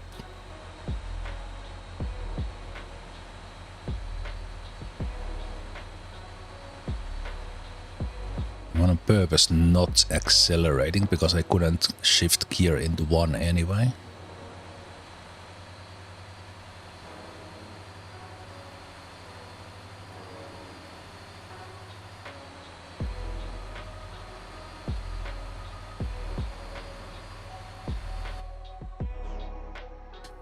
Right.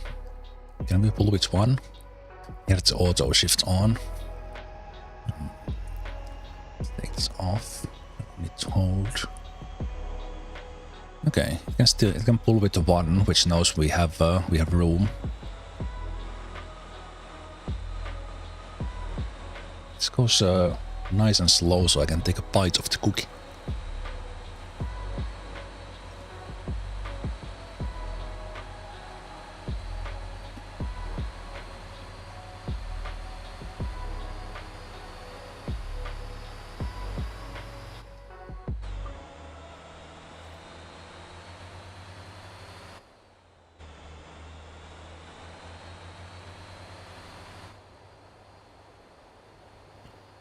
Oh yeah.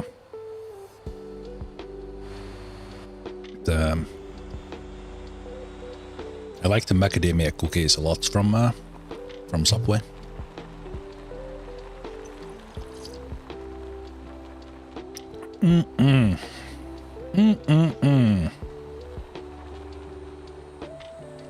I don't know about you boys and girls, but I'm having a blast on a Saturday evening. Playing a fantastic game. No rush anywhere. Coffee, cookie. Some internet friends watching in the chat. Amazing.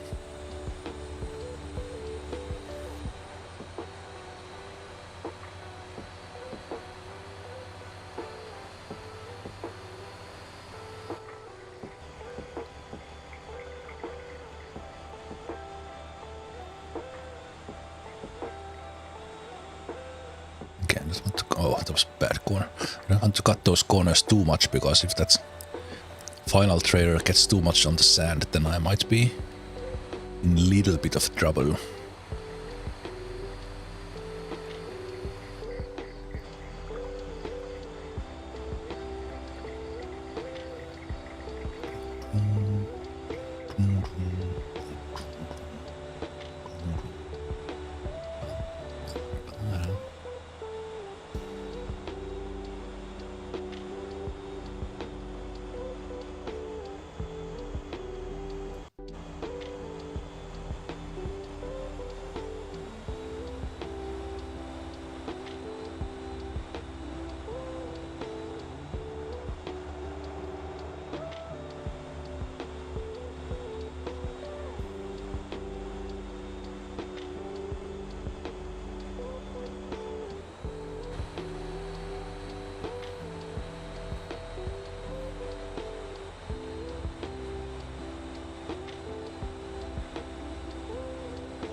So this is the blocking place, but we will continue through this sandy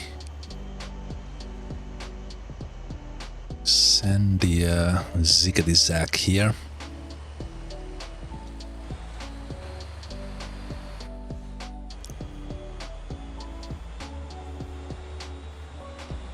No shortcuts this time. Not with this road train.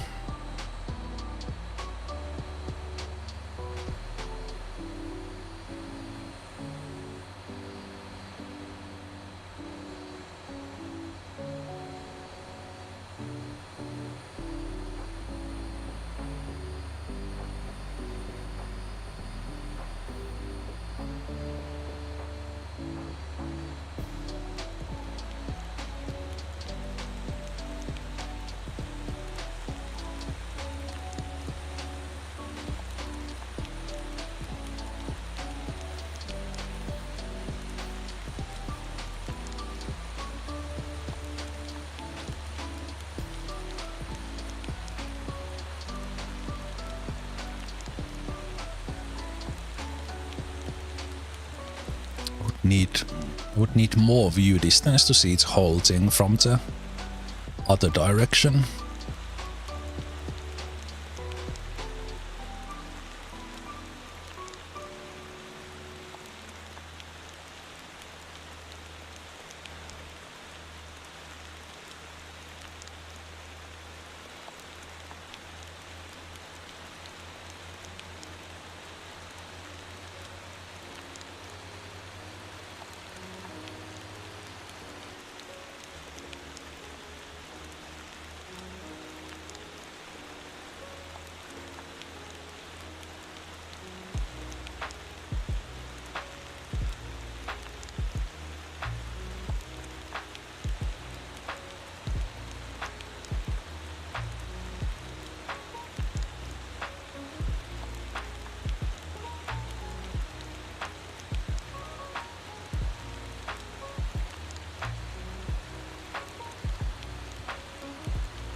Yes, Sufad, we are restoring the plank storage with almost 40-meter road train. I bought extra 5 meters so that I was able to put a flanker behind the flappers and drive a long one. So we're gonna fit 21 logs in this and get 21 planks and get the 20 plank contract.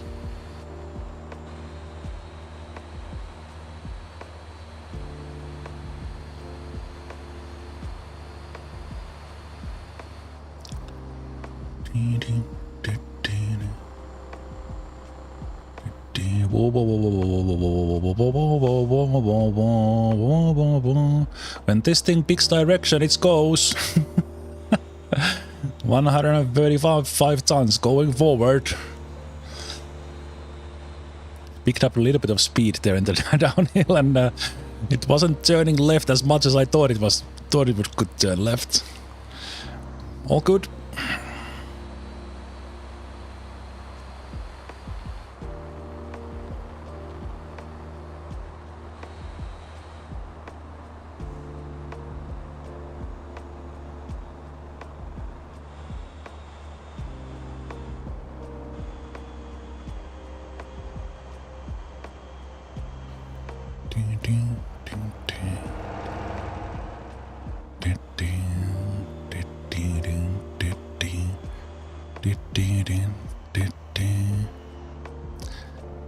This is the only one I was thinking about, because when you put the flapper rear, it's like just under 35 meters with the Golima.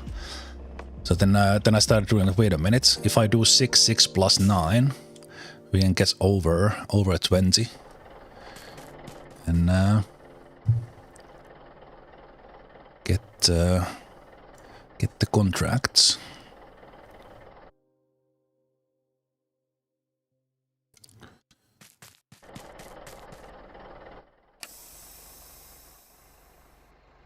But it's kind of what do you put there in the back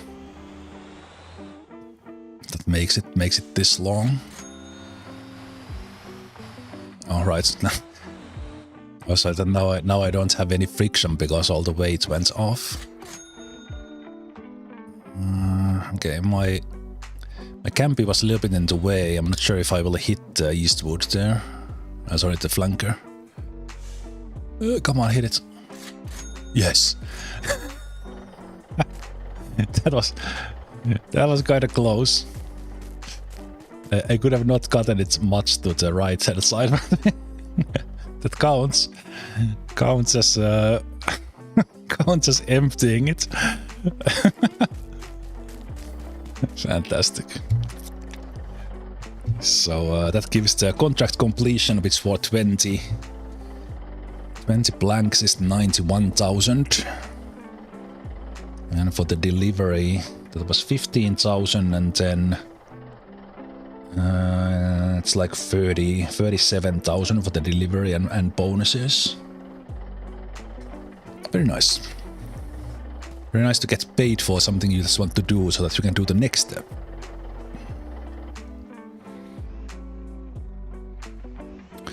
Okay, I'm not sure if I'm able to. I need to move. I need to push my campy around here a bit to get myself in despawn here.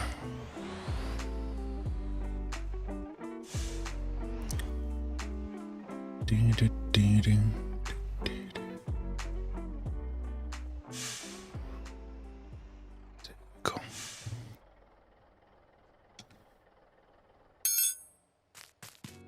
And when you do that, you don't need this. So I'll put truck and bus back on. These take 5 minutes to turn on, but plus 5 meters goes. It takes 10 minutes. I think if you take the cargo height limit, you can at least to some vehicles put like a 4th stack in. But I haven't really felt like doing that just yet. Okay. But yes, I have an idea. We have an idea for the copper mine. So I was doing the long tests and kind of driving up in Atlas tanker, and then I was doing with Jemusi flatbed and the Kuda flatbed, doing the plank deliveries. But I will now deliver 5 planks at once. So then the fuel amount that needs is 15. So I will deliver 15 fuel, and again, to get the bonus, I could deliver more. But what I was thinking about is that I will take my Jemusi. So we do proper off-road semi.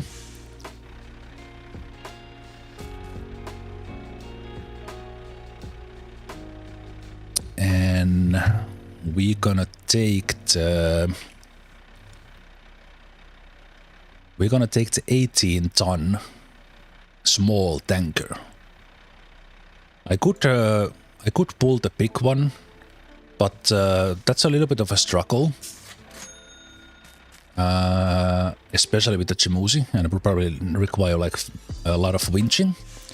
But I think this one, if you just put 15 in this, or if you just take this full, if you do the normal free plank delivery, then you can just fill this and pull 18 up there, and it will match the copper mine. But I think this small one will be very nice, and this feels like proper off-roading setup. And we will fill only the copper mine free this time. And we are starting at 1851. We can see that there in the summon as well, 1850. Okay.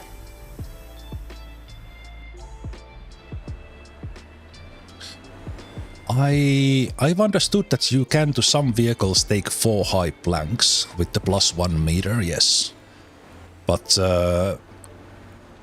how top heavy and how much that would, how hard that would be not to make that fall, I don't know. So anyway, let's go to the 6-wheel drive right from the beginning. And but yeah, we don't have like actual off-road trailers yet. So this is as close as you can get to a like properly off-roading a lot of fuel up this hill, because the Atlas tanker always feels a little bit that this shouldn't be here.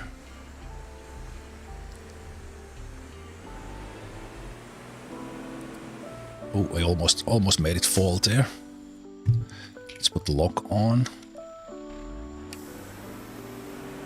And as I was doing those, doing the testing yesterday, that one corner is very hard with Atlas tanker. It is doable, and I'm able to do it like with like, let's say 30% success on first go. So that's still an option, but I think this, especially with copper mines, because the fuel production is free, you probably want to pull 15 or 18 there anyway, and pulling 20 there with the Atlas, that kind of goes to waste, which I did in my test yesterday or on Thursday, 2 days ago. So because I think it's beneficial to always take the contract bonus, because then you kind of maximize how much money you are making on the trip up. Because then if you put extra fuel there, then you need to use that fuel, and you can't get like contract next time again. Because you can't, from a single tanker, you can't drop like 1 ton there to finish a contract and then take a new one.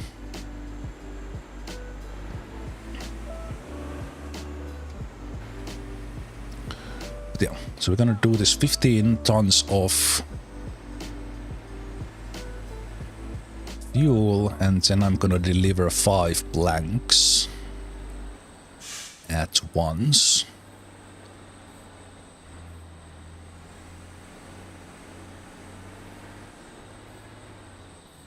And I tried 5 blanks with the Jemusi, this one, but the horsepower is just not enough.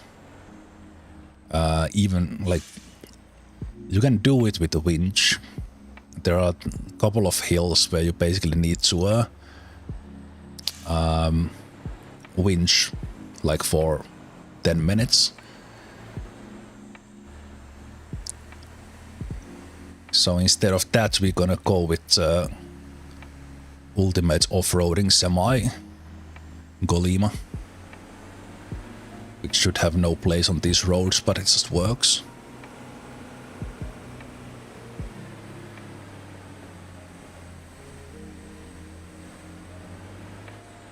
That difficult corner that is difficult with oh, I should have kept the momentum on. Oh, okay, this trailer is pretty good. The landing gear, see, it looks like it's very low,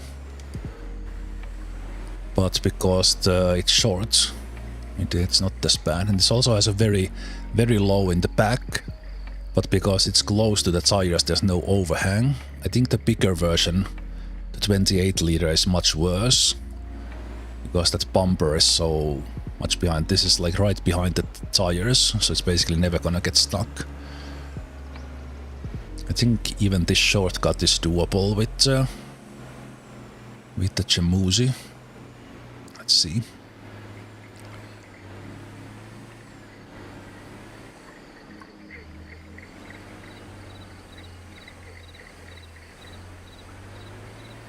Might get stuck on the landing gear. Nope, this is easy. This is easy.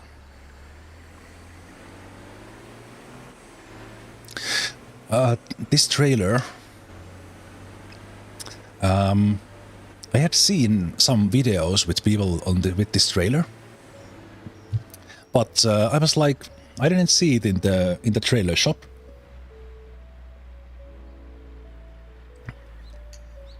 then I realized that I had parked my motorhome, Campy, on that parking space where this spawns.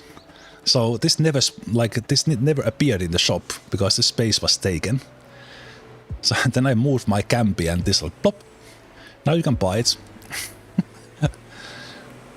So a lesson in Terra that don't park your vehicles in the places where things are sold or spawning, because your own well, that was my motorhome was spawn camping. Quite literally, indeed. Yeah, that was. I didn't know that was. In my mind, I was thinking that the game will like it will move my vehicle so that shop vehicle will have its space. But no, if you have something in the parking space where something appears that is sold, it will not appear.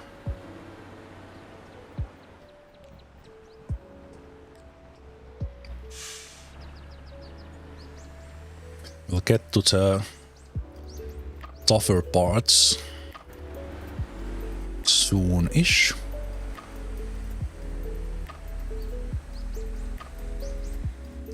Yeah, exactly. If you buy a Campy and not move it, it will not spawn the new one to buy until you move it.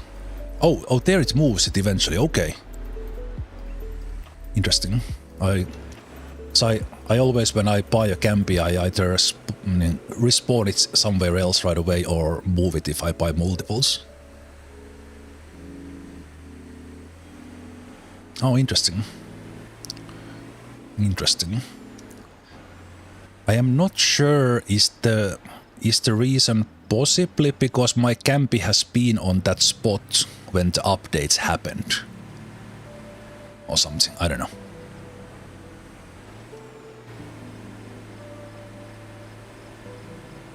Okay, but that's next hairpin coming up there on the top. This was where you kind of have difficult time with Atlas Tanker.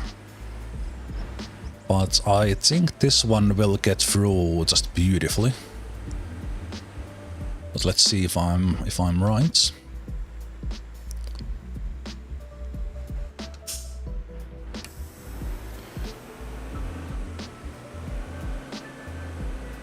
Because there shouldn't be anything that gets stuck on this. And if I don't put the lock on, I can even steer. Okay, I do need to put the lock on. It's very well crafted corner, gotta say.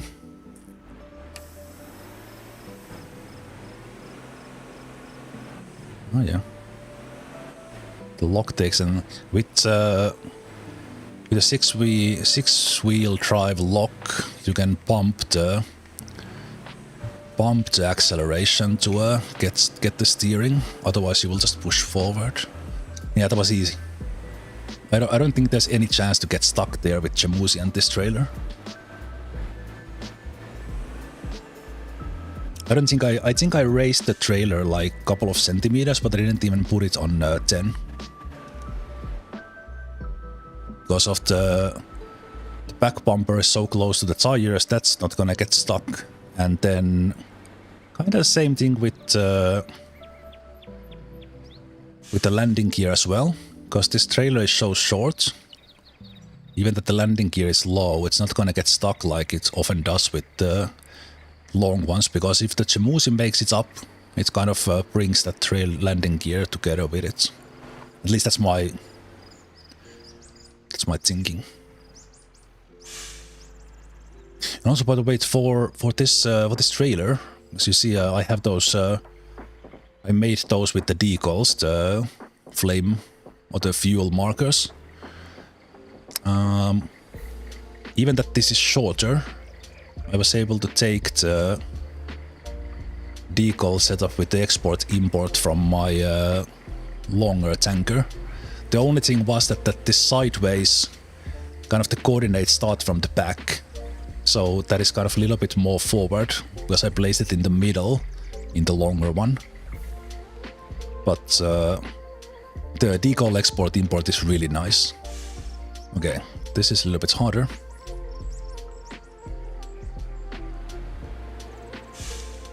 Take it easy and speed up. I have the Brutus there to just in case I would need to winch up here. Can you export any type of cargo specific types? If you mean the harbors, if there is a drop-off point for a cargo, then you can export it. I don't think you can export pumpkins. Yeah, that brings this fuel amount nicely up. I don't think there is an export for food pallets, only the sunflower seeds directly from the farm. It's like containers, coal, iron, fuel, sunflower seeds.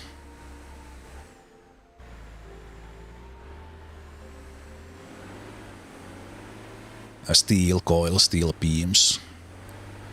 I think you can export the wooden planks and maybe not actually, I'm not sure. I've not been doing it much. I took care of the export with AI driver exporting the sunflower seeds, and that's been enough to keep the policies on.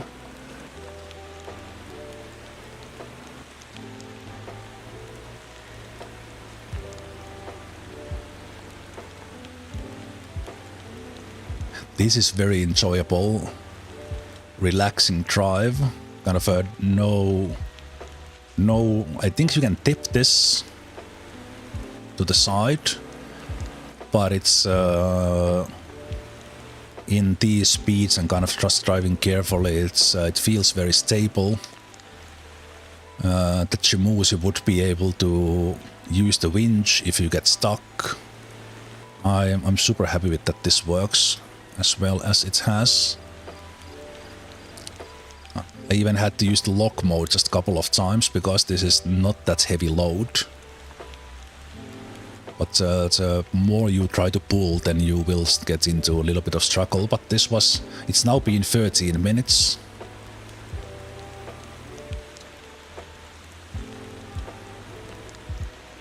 Have you ever tried to... Ooh! Don't read the chat and drive. Have you ever tried to min-max the farm?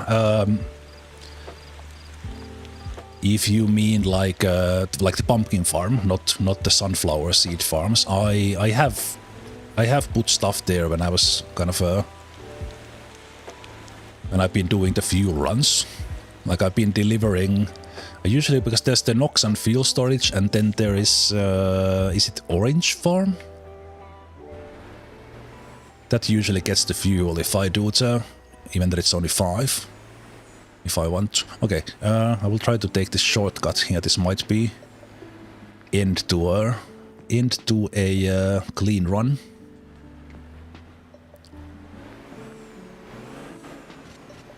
Nope, did it. Did it.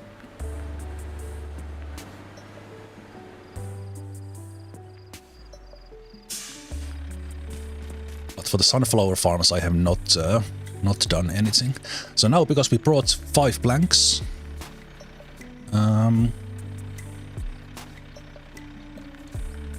no, that's for the next one. Fuck. I'm bringing in fuel. Planks is coming next. Well, we are still gonna do it in 15 minutes, so it doesn't matter. Wait, can I have both? Okay, I can have multiple contracts, okay. Accidentally click on the planks when I just drove fuel up. Stupid me. Okay, so that's 17,500 for the contract. And that was the same contract I was able to do with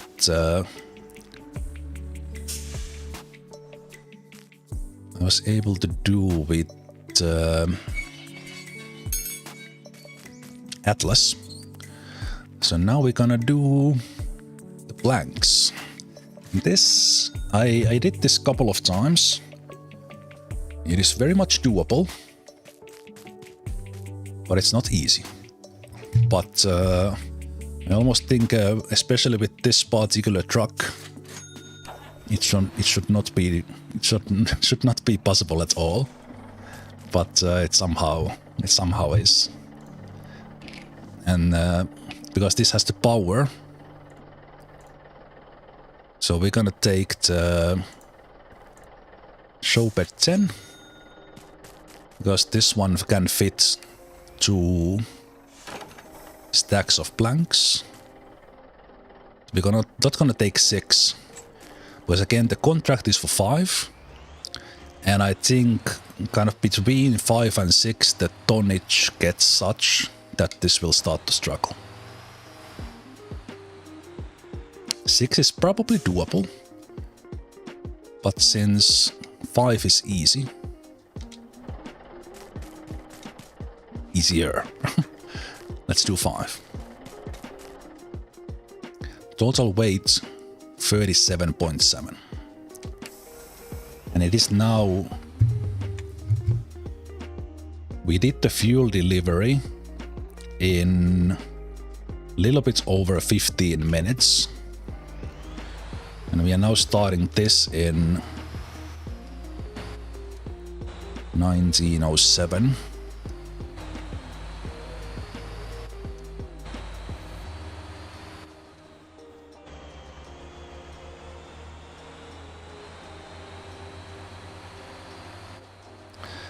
This one is somewhat easy until that hairpin. That hairpin is very difficult. Takes time, but with a couple of attempts I did, it seemed that it's more about just taking that very carefully. There's a little less of that do you get stuck RNG like there was with the Atlas tanker, I feel. And then the mud hill is a challenge, because you can very easily not get the good run up, and then in there, in my test, the roadside service will not save you. So that's why I actually placed my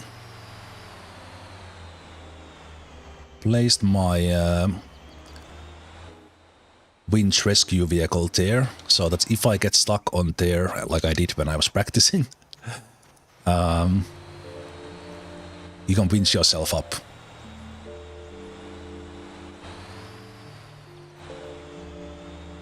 And because this thing is so massively long, it has the power, and I have raised the back wheels a little, but not as ridiculous as I had on the locker.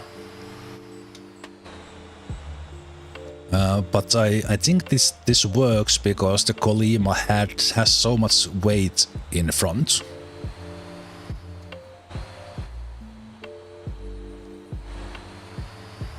And because it has the 540 horsepower engine, Jemusi can only have that 330. This corner, if I recall, because you pick up quite a lot of speed here, just brake down a little so you don't turn to the side. If you try this, you will fall on that turn. And when you do, remember that I said that you need to brake.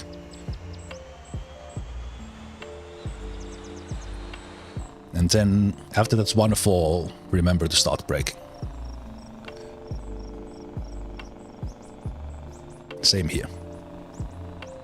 After you clear the tree! Not so ho ho ho ho! I said I would brake, but I didn't brake enough. Early enough. Okay, one roadside service, but yeah, once you clear the tree, then you can go on. But that was so close. That was so close of actually not hitting that. That is not that hard. I was not patient enough. I better get a bite of my cookie. Cookie and get a sip of coffee.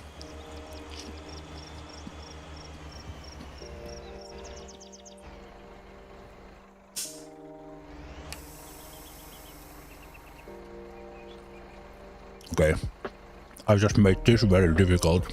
I'm sorry of talking cookie in my mouth.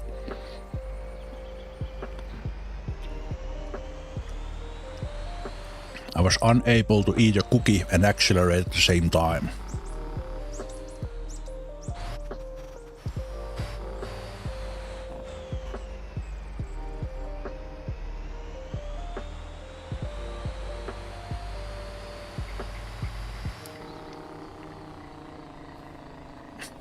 Yeah, exactly. We are driving down the hill.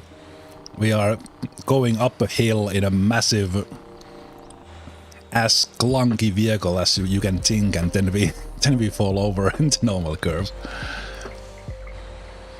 This one might actually be a little bit difficult. I think this. Let's see if we have the grip here. I think you just you need to bump the acceleration a little to get the. Does it turn? It doesn't want to turn. Okay. This might be not so easily doable. Should have taken a sharper turn. Oh. No, I needed to keep going there.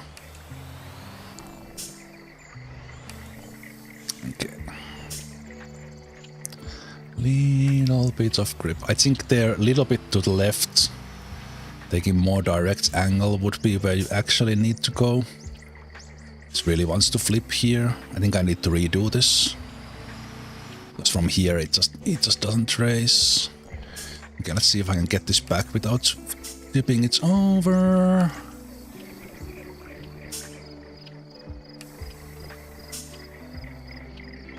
Okay, going there would get me stuck on the mud, but let's see if I can get enough momentum here to turn it. No. Okay, you know what? I will just give up and try again. It is when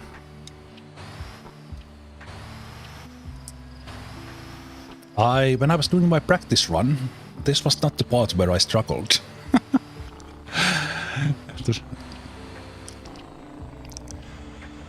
Practice run, I kind of seeing that this is even possible. Okay. Now we turn more like here, and we just go more straight up instead of going against the tree. And we should have just enough friction here of just pull it up. And we do the acceleration bump here to get a little bit of wheels to the ground. There we go. That's how you do it. And then you get stuck in here. Oh my god. I am showing you the tough spots here. I'm suffering so you don't have to. Oh my god. Okay, please get back. I am finding all the spots I didn't even think were here. Okay, there we go. Let's bump, bump, bump, bump, bump. I don't wanna do this again.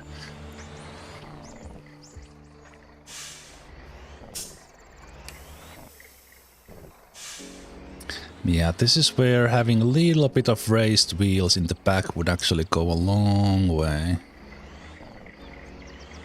Come on, come on. Come on. It's moving like inch here, inch there. Roadside would actually probably leave me here. Yeah, it's like, it looks like it's moving, but it's not moving. Oh, it has me facing the other way. Oh, that is so annoying. Can I turn it from there? Almost in the mud as well. That is brutal. That is brutal. Okay, let's careful with the ass there. We don't get into the same spot again, man. This thing is just not designed to turn. So I think this is still easier than from trying that again. But yeah, okay, this was good that this actually is a little bit more difficult. I actually made this quite easy, but I was thinking that, wait a minute, how can I get 5 planks up there? I tried with the Jemusi, and the Jemusi pulls it up, but you need to winch a lot, and you basically can't come up from here with Jemusi unless you just winch a lot. So I almost didn't struggle on this run. So I'm actually quite happy that I'm struggling now.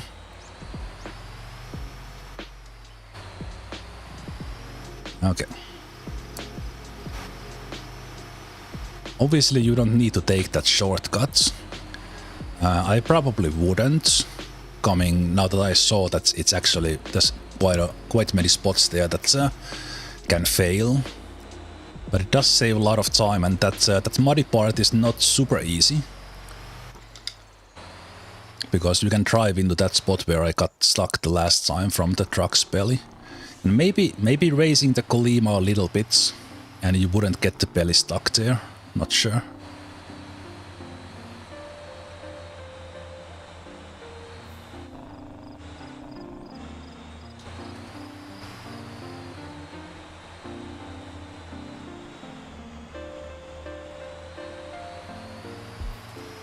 Yeah, the funny thing is we are not even in the what I think are the hard parts.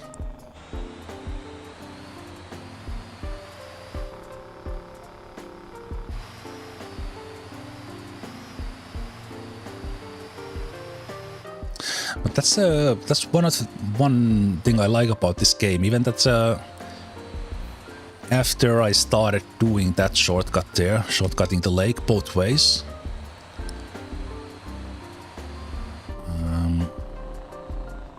Still after doing it many times with many different trucks, finding new spots where to fail it. after so many attempts, I think that's refreshing. Okay, I nearly got myself stuck here, but this is not a tough muddy part. Also, I might have like, ooh, okay, did have enough momentum for this one. Okay, are we coming to... Yes, the hairpin is coming up.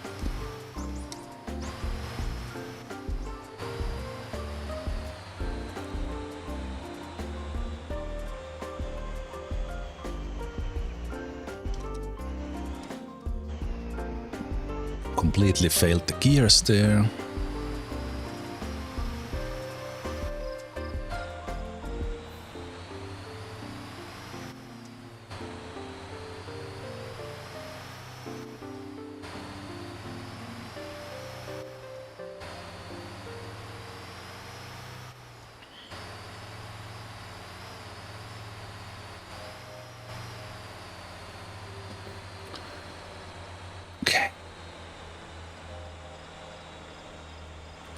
Now the parts where we try to do a hairpin turn on a mountain road with a...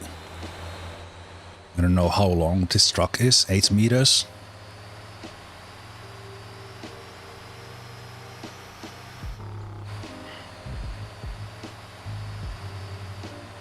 So this is, unless you are...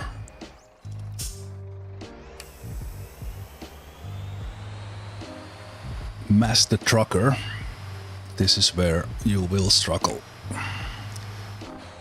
because it seems like that right here the angles of this are such that the truck just doesn't turn. So what you need to do is try to pump it and then take it back just a little bit and pump it back. Take it back just a little bit. If you take too much, you will start going down and then it's all over. And you kind of try to get it to turn just a little bit by pumping the gas.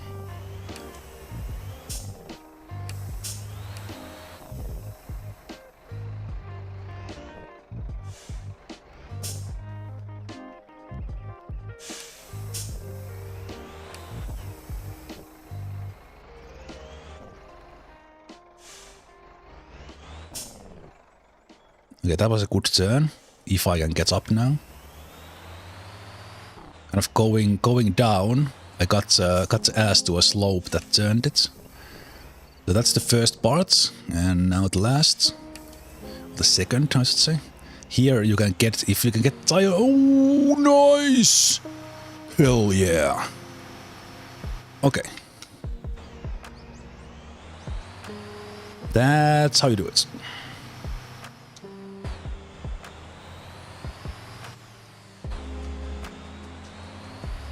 As said, this truck has no business coming here, but I consider that a very technical off-roading turn, so it's kind of satisfying to actually get it through that. And that was the third time I tried that.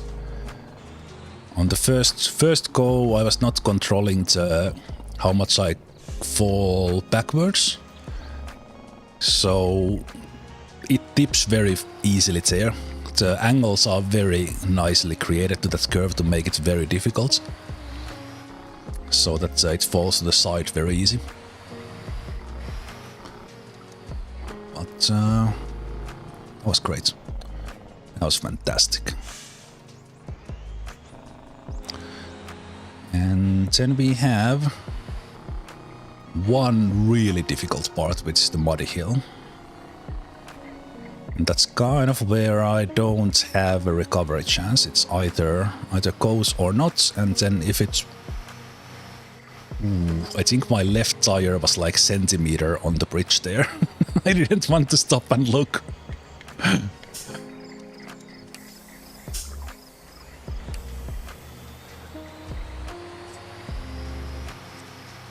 Okay. So the idea here is to take it very carefully. I will actually show you this if you have not seen me run or do this. When you go down, this corner wants to throw you this way, and then you have mud here that you can't steer, so you will hit the bridge here with left tires on this side. If you don't like come all the way from here and then just before the mud, so that right hand tires clear this, you aim at the bridge, and then as soon as you know that you're gonna hit the bridge and you have passed this one, you accelerate as much as possible. And that kind of fits more or less any truck you come through here, unless it's like a small vehicle. But this one is difficult. And I go with without auto shifts, and then I just put like a high enough gear and don't shift gears on the bridge. So we're gonna put something like 4H or something on, brake, line up, accelerate, and I think I did it. And then you aim for the right hand side here. Yeah, we did it, nice. And then if you get back tires through the mud, the Golima will pull this up. Then here at the end, you can aim a little bit on the left, and then in here turn right again. That's the line I've got working nicely. Yep. Did the hard parts well, failed at the easy parts.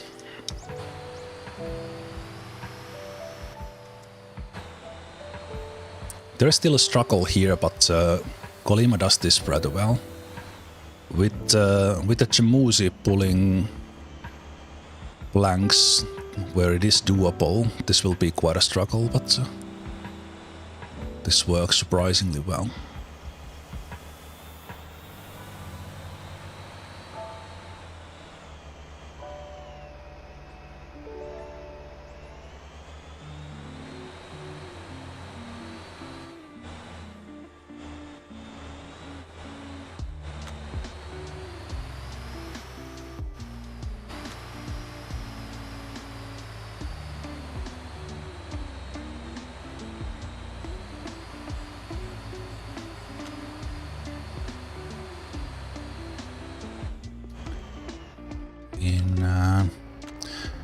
When I was... It's probably very useful in any off-road driving I will do. But with this truck, because it is so long, and it kind of wants to do a wheelie, but not a wheelie like the Jemusi flatbed did. But it wants to do a wheelie, which means that the front tires are not in the ground. But with this truck, I really learned it's just a couple of attempts and now again putting it in use to pump the gas. Because when you let go of the gas, the front goes down and then you can get just enough steering. Because if you just accelerate and try to turn, sometimes if you have a good grip, it will go like this. But if there's a little bit of angle so that the front tires are not in the ground, it will just push forward. But the secret is that pumping. So get your pump up. Pump it up. Pump up the jam. Jam up the pump. No, that's not how it works.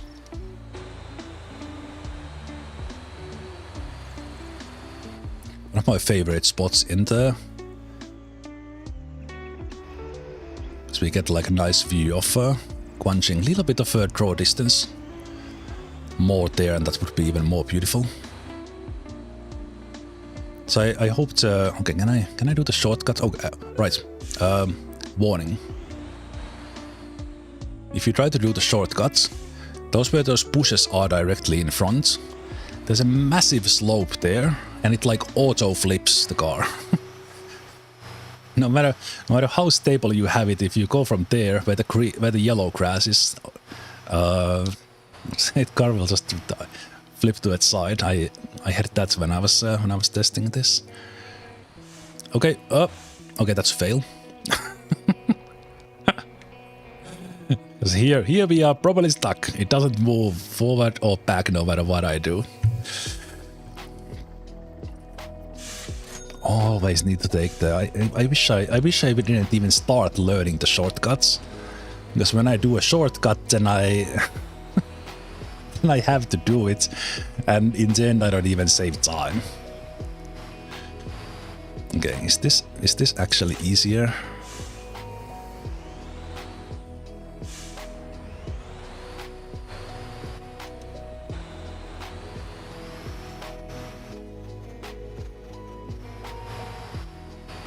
I wouldn't say easy, but more consistent. I took the contracts already, if I recall. Yes.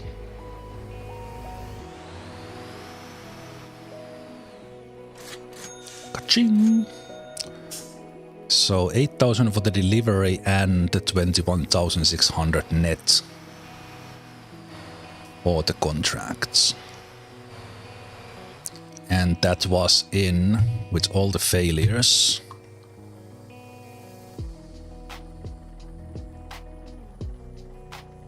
All the failures, 19 minutes.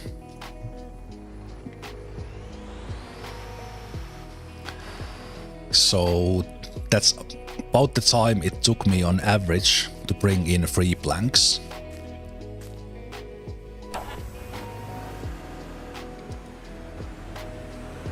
And now I brought 5.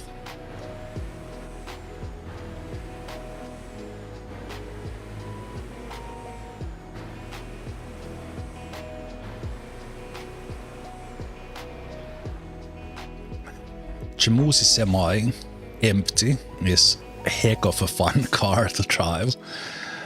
This might be my new favorite off-road car.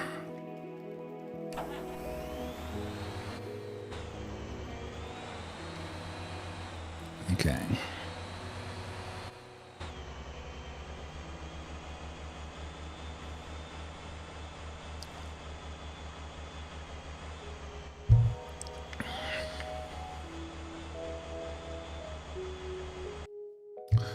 Just a sec. Okay, that is working great. I think I added another car, another truck to that is taking coal.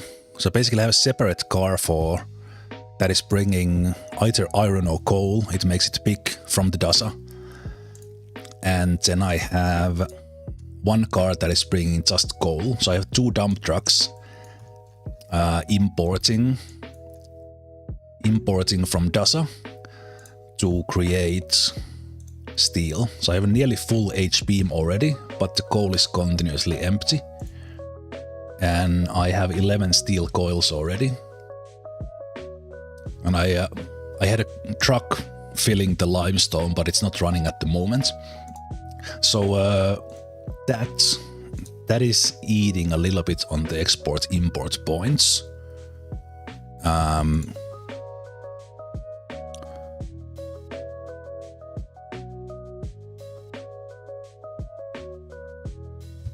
But let's see. Especially because I'm using the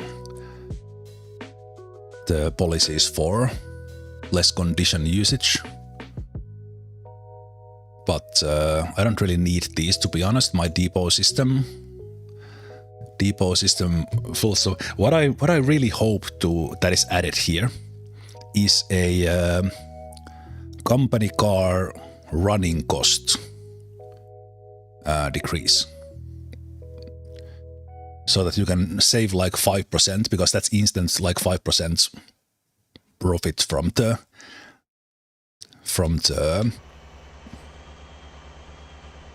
expenses, savings from the expenses. Okay, but let's try what Chirac was Zalus was also. Take a look at that metallic color kind of looking like blue in the moonlight, the Golima. So let's try what Xyraxalus said that they like to do, which is to reverse down from here. So you get to the third gear and then you just let it go, so that it's pointing upwards right away. Oh, okay. I see. Okay. It is really difficult to brake because it wants to do like a 180 maneuver right away. Okay, but that's still that's still pretty good. Okay, I just need to take the contract first before raising the bed. Don't go anywhere, Terra.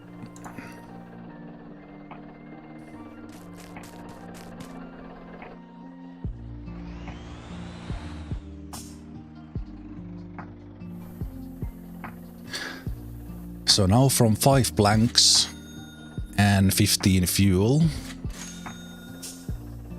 I will get I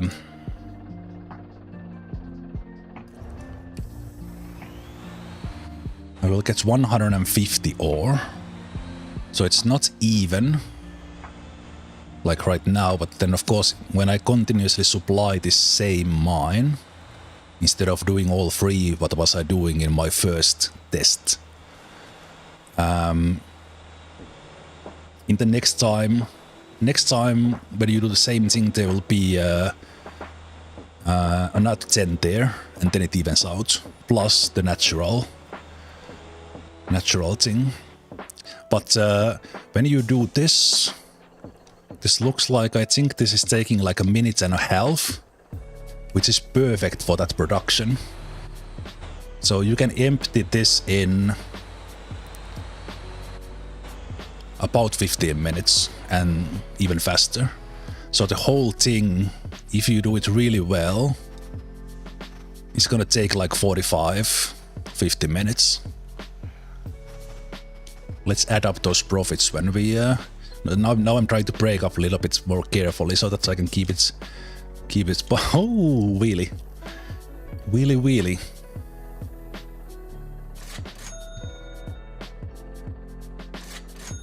And we take that contract here before we drive. And then we go again. So instead of doing what I was doing in my 5-hour tests, instead of supplying all the mines, this is the better way.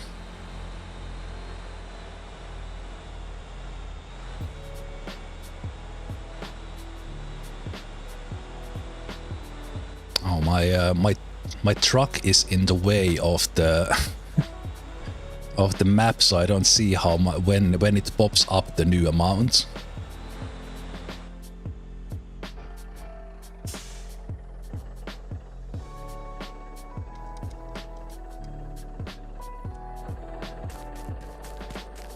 All right, I can't move that. Let me move this one.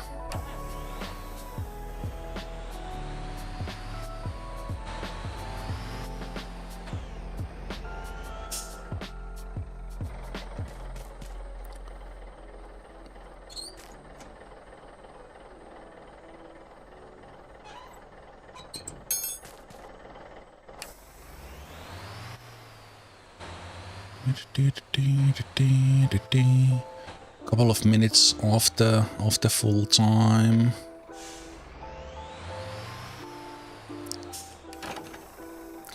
Okay. I'm not even gonna get the landing gear off. Okay, I'm gonna get the landing gear off. If I can find it. Oh, that's a ridiculous combo. The trailer is as long as this car. I love it. It's just hanging there in the back. It doesn't even have its own wheels. Oh, this is like a this turned into a super weird truck.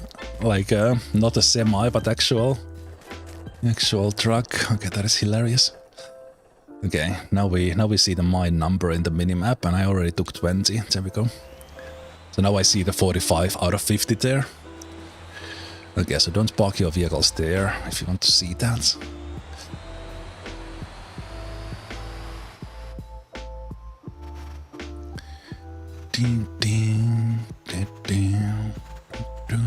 Yeah, this is definitely the way.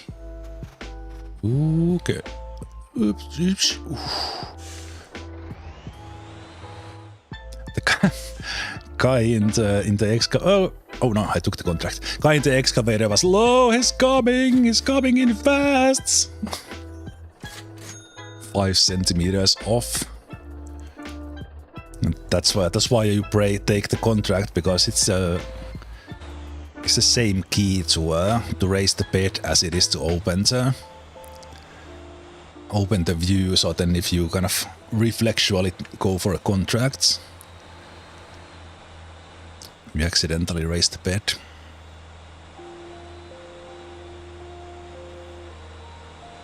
Front of the car is odd. This is modeling those massive, like apartment building size quarry trucks. I think it's pretty close to that real model.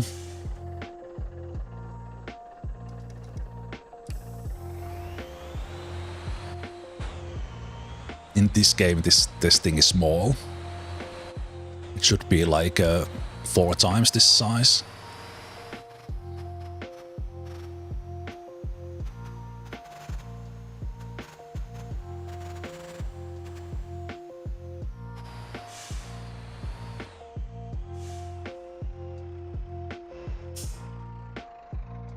Ooh, boy. Little bit. Okay, that's it's a little bit too close to the side. We might miss the dump.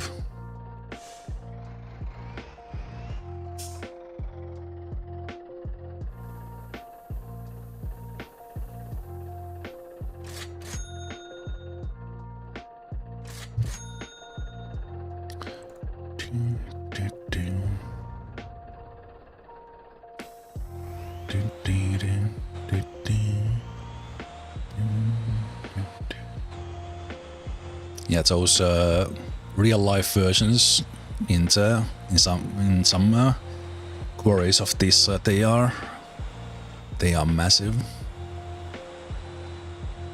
Yeah, that this in terms of this game, this is a massive truck, but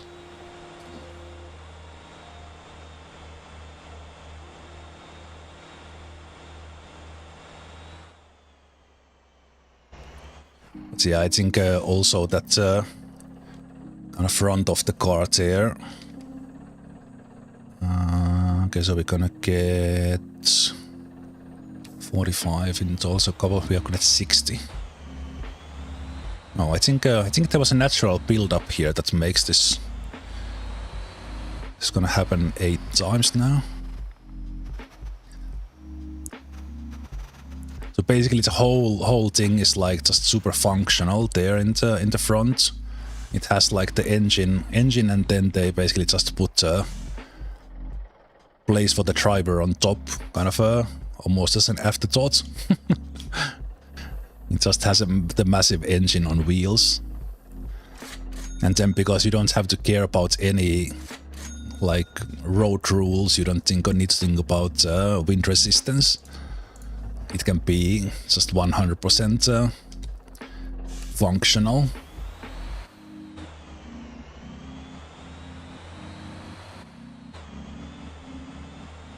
I saw this because I saw it. It was in the Motor Sound Discord.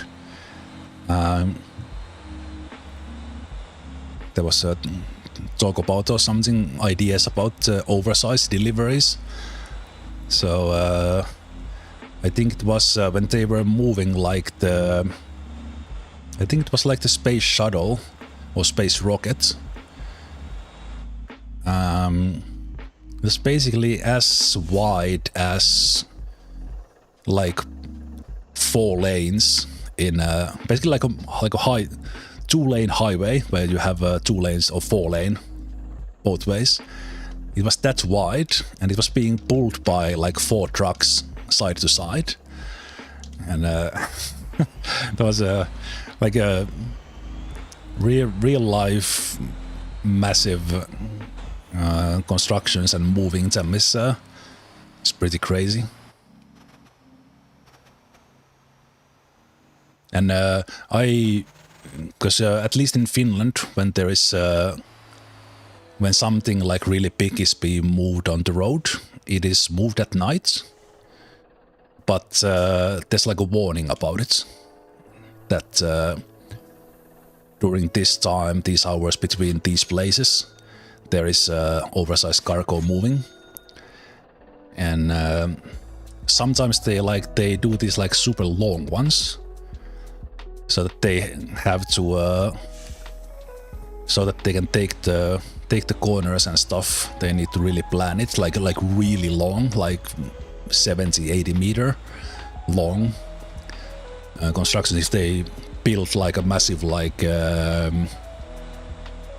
smoke pipe for some factory, it is sometimes easier to not kind of put it together at the site, but do it where the tools are and then move it. But that sort of those sort of transports are like huge respect to always the people who are doing the moving. Of course, to those who are building them, but like doing those sort of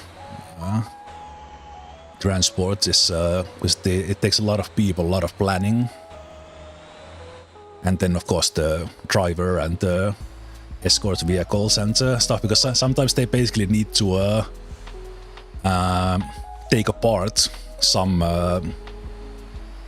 parts of the road signage and such, and then put them together when the thing has passed. Okay, did I take the contracts? I'm second guessing myself. I think I did. Let's not fail the profits here at the end. I did take it, and then we have one more to go.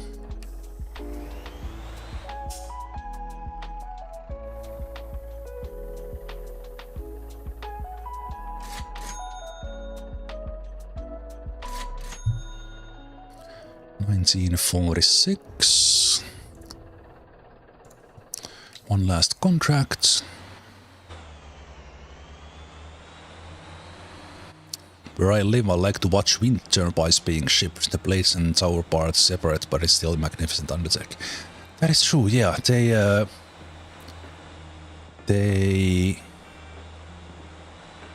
That's been happening here as well.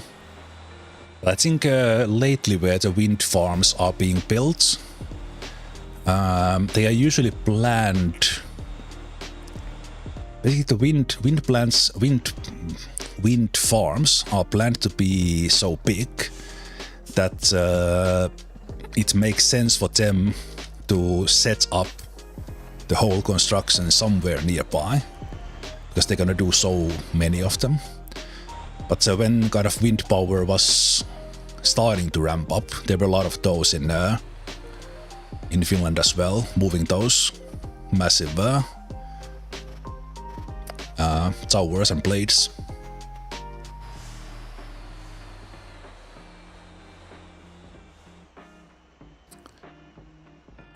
Okay, last one.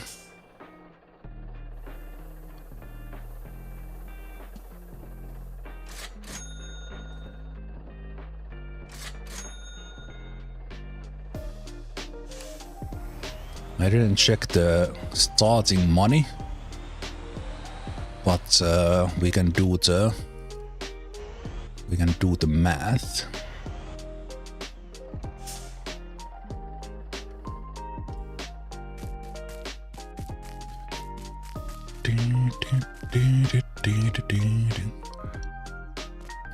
Here's how the cargo spaces work in this game. They are actually invisible box. Kind of the box ends here.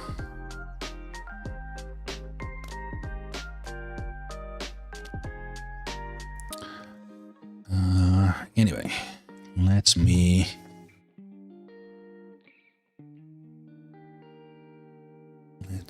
check.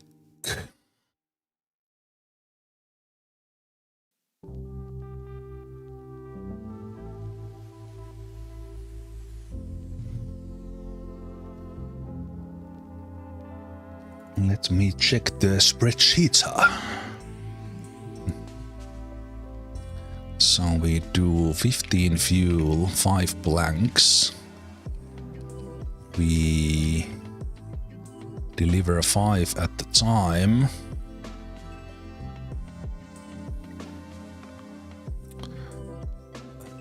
We do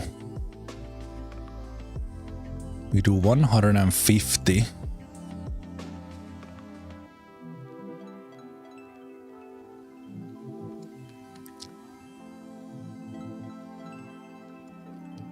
Okay, let me just wait a minute. Let's do that as a min.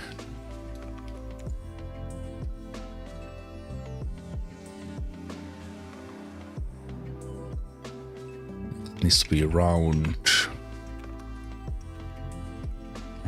down. Okay.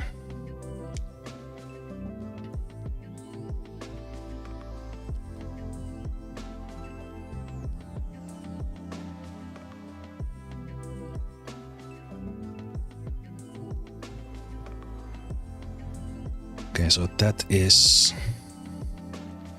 I will show you this in just a moment.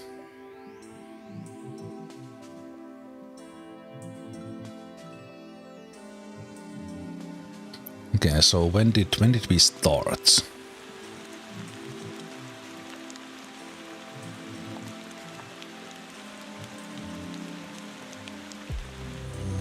When did I start? 17.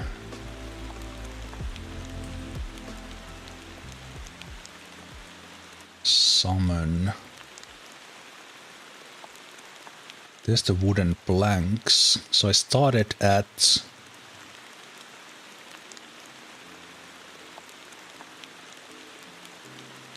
my fuel. No, that's where I delivered the fuel. Ah, right. Yes, so I started at 18:15. So this was more or less an hour in total, with everything in between. And definitely could be done faster. But that was an hour, and just from calculations that was 176,000 from the deliveries. And then these are like 1420 with the town bonus. Let let me see. So it's 1260 without town bonus. Contract bonus you can always get, so that's 120, so that's 1380. And you get that 7 times.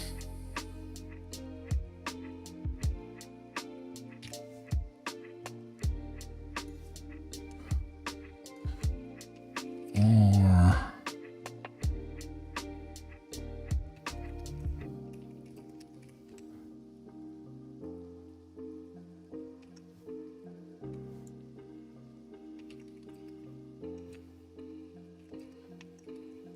that's about 10,000.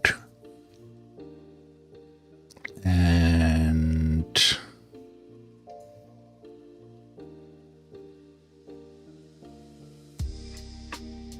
WoodPlanks was 7,100.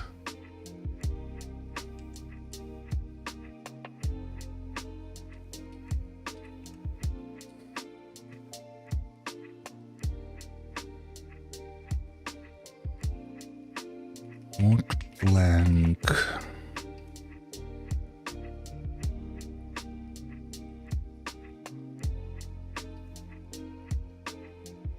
$7,100.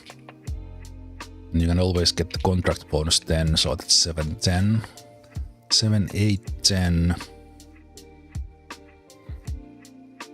And then the fuel. Fuel 15 was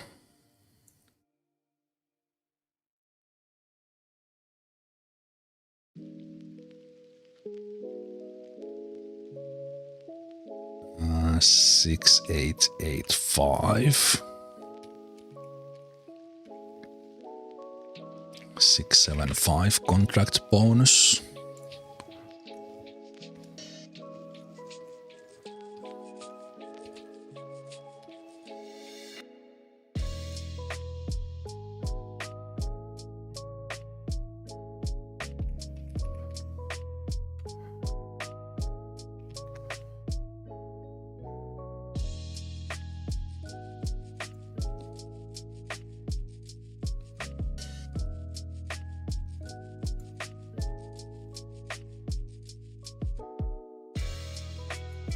$200,000 in an hour.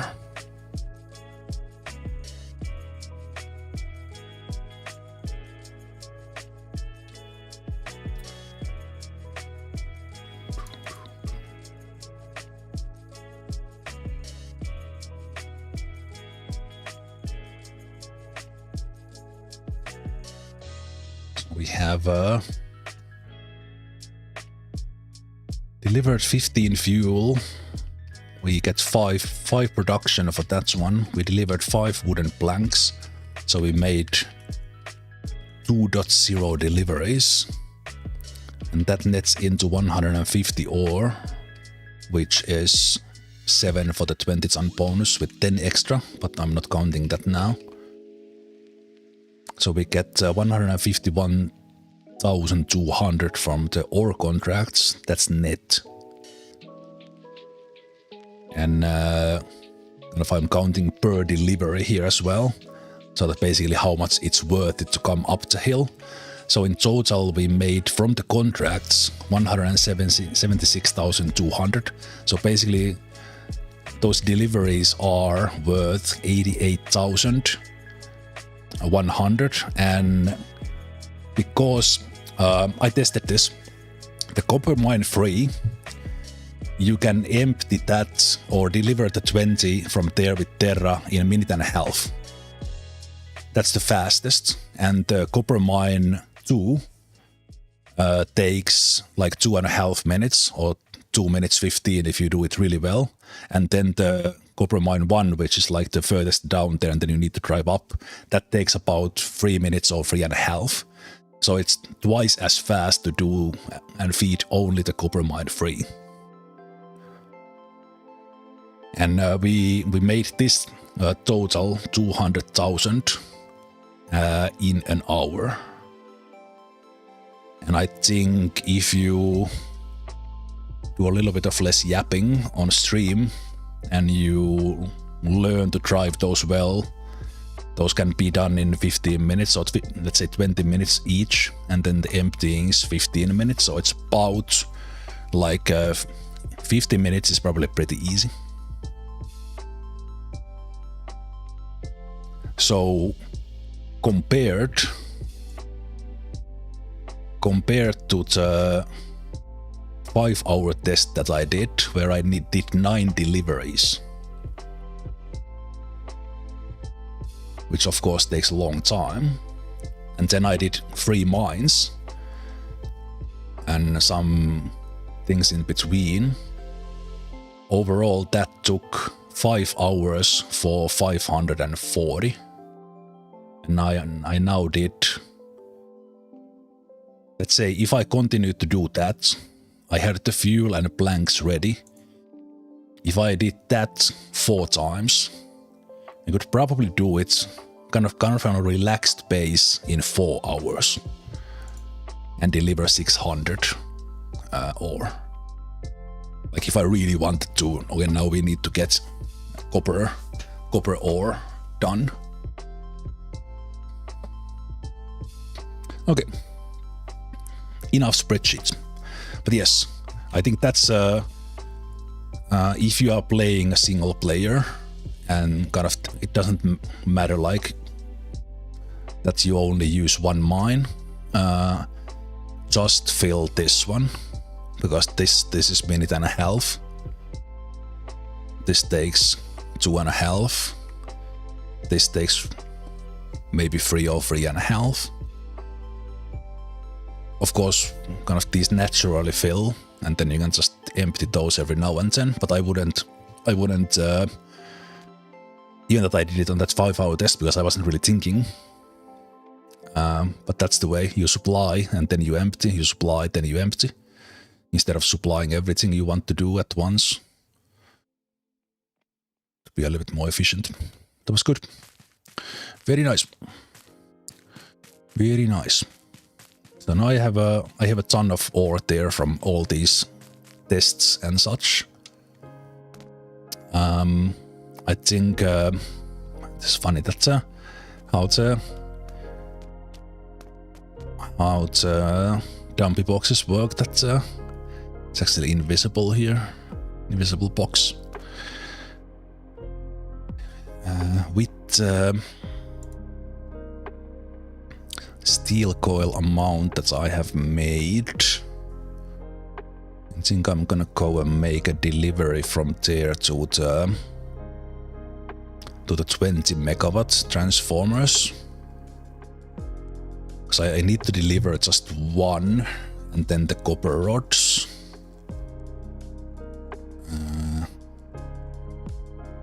I will deliver all the copper rods that I have, and then take the matching amount of coils from the steel factory, I think, yeah.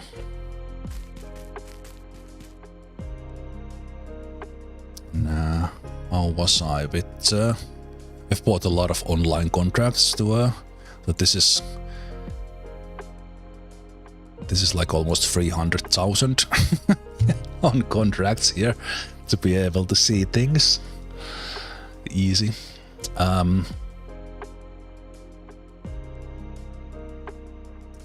It's 51 that is missing copper rods. Steel coils, but that needs 10, so I'm probably not gonna produce those ones anytime soon.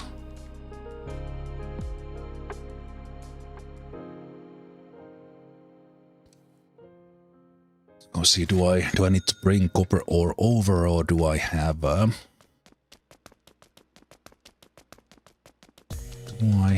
some built? Because I did deliver. I could easily run one down now, but I don't really want to.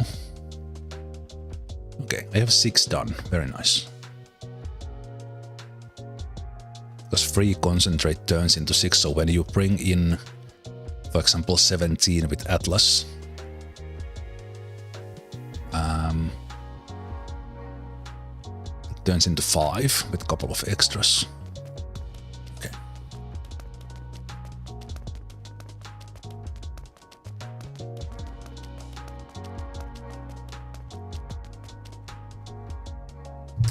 So we are gonna deliver.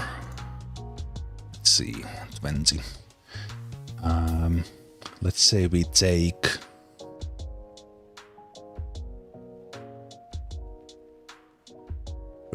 three copper rod coils.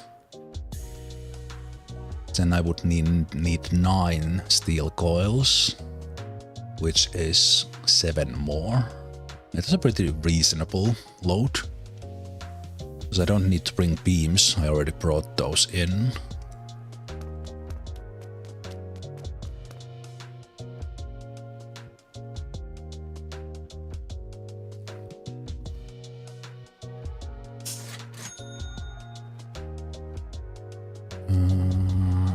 I forgot to fuel that thing. The last one.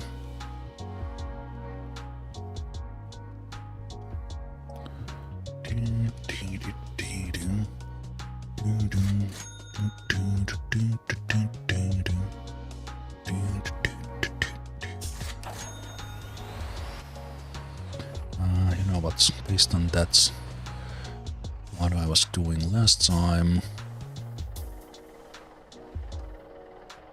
Let's take the final gear drive. Oh, I put 355 in. Otherwise, I put the 331. It was handling all the hills pretty well. I'll take the 375. Let's see how that acts if I load that up.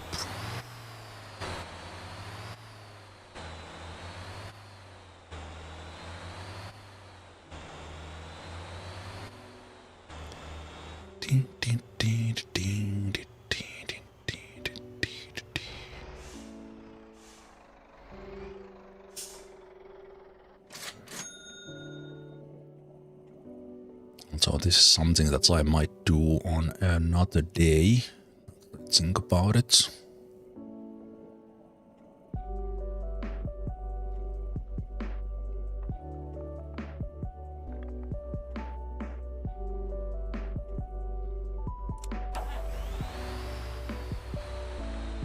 So I would probably bring those over and then transport like transport those transformers. So what I could actually do is, do we have any fires? No.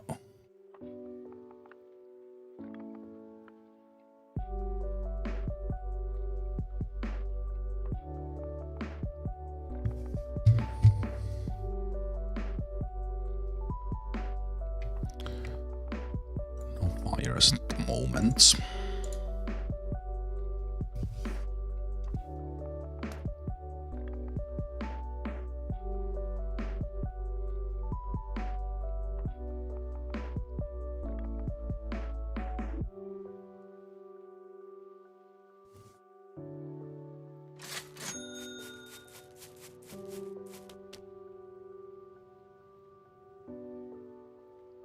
Oh, that's interesting. This can be opened from the outside. Let's take the paramedic, because I hold some things, because I like this Kuchwa. Kuchwa is kind of a little bit of a main base together with Ansan Ring, because you have the heavy duty there. You have a refuel there. I like this depot a lot, and then this is the only one I have started furnishing. So I bought some lockers in here. And I did have the office thing before, but I think this will slowly turn into the logistics headquarters. Yeah, I think it's nice because this is like the ring is a little bit of I like the ring as to kind of basically look at my own cars in addition to, because in here There's so much going on that I haven't bothered bringing those over. But yeah, I will start using these for some stuff. Let me actually I'll just bring one drone, so then if I really want to, I can just throw that drone away. So I'll keep it there. These hold only 3, but I'm planning to that I will have a row of them here. And then all of these are storage as well. And this is a storage, but that's more for looks for the office.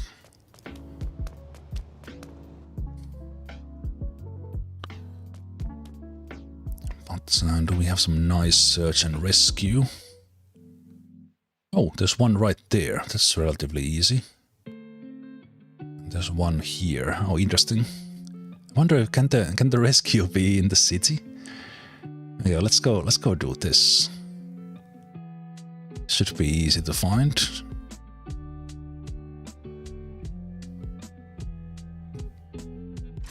Wait. The ambulance we can't. Right, I have the rescue vehicle, but ambulance we can't buy. So that's I have to take from here. And then drive it over.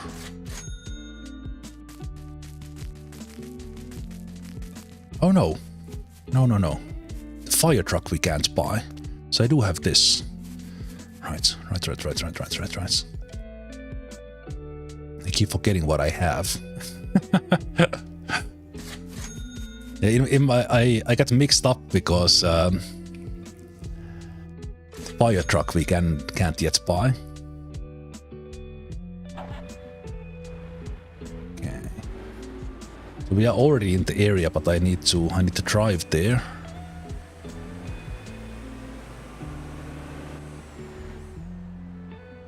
So let's watch out for rocks. And drive up from here and let's look for flares. So close to the hospital, it's nice and easy.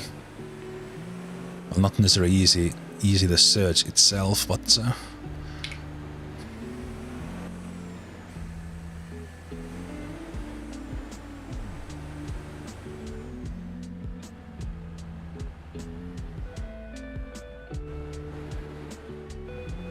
we'll see if my eye catches them. Oh, I see the flare. Do you see the flare? It says spotted it right away. Man, that flare is nice. Right there in the distance. See, it's a little bit of orange. That was fast.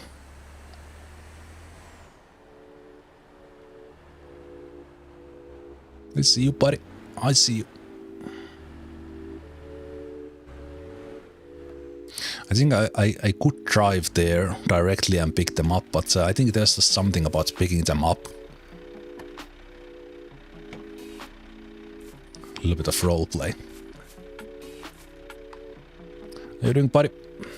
Can you talk to them? Hello, I'm waiting for ambulance. Well, you're in luck, buddy. I have one.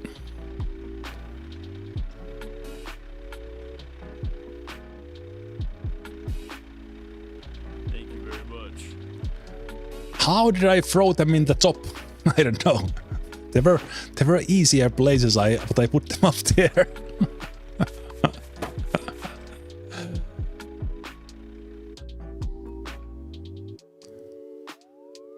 Oh, come on, wait, what? You want me to bring this to Kappa Hospital? There's a hospital right here, man! You can't select the hospital when you do this? Oh, come on, really? Well, I guess we are off-roading. Let's go from here. If not that one.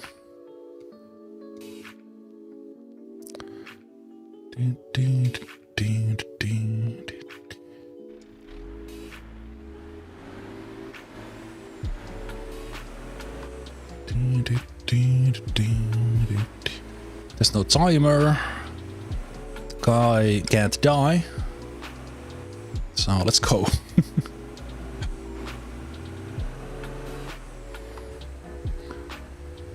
The injured guy in the back hearing me say that to the radio. Like, sir, I want out. Gonna do what?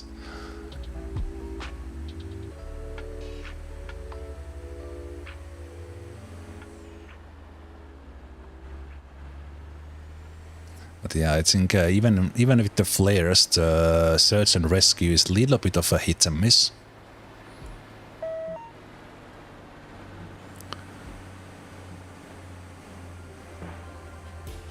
Little bit of a hit and miss.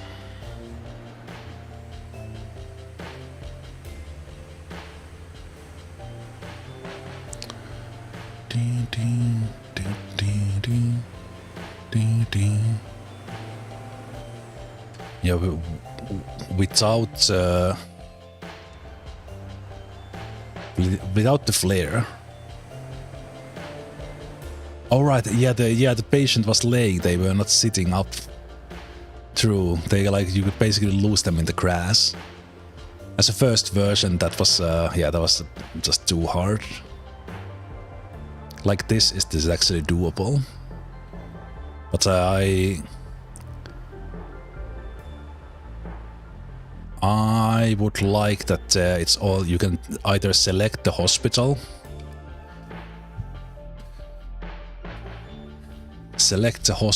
or actually we're not gonna go from here. We're gonna go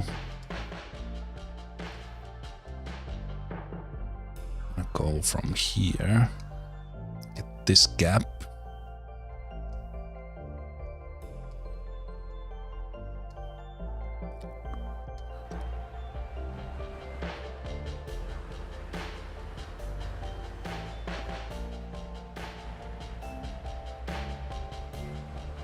Okay.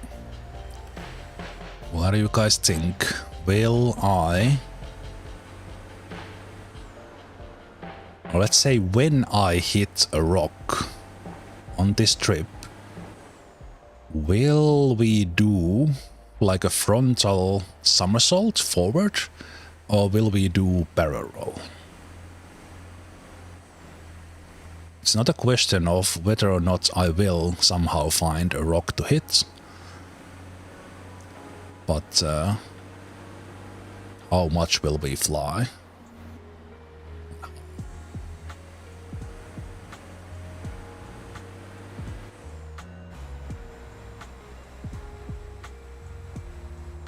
Actually saw that rock. Surprised myself.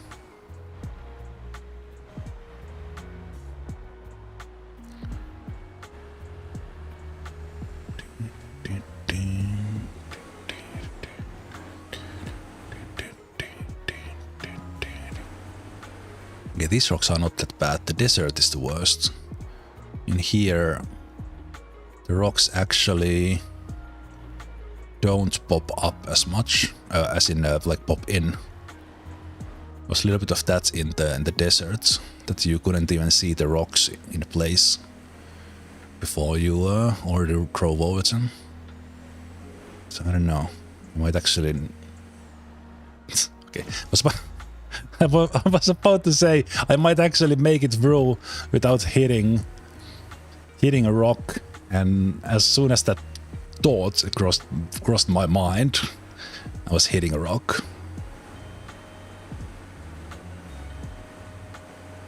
Yeah. Jinxing it again. I don't need to pick up these waypoints, but I feel like doing it.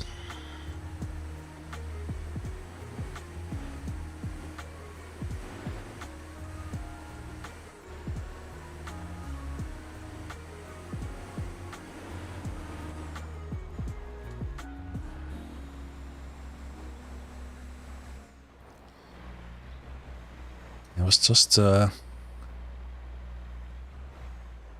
the heck? I was just checking the YouTube stream preview. It is literally like 10 minutes behind. What the hell?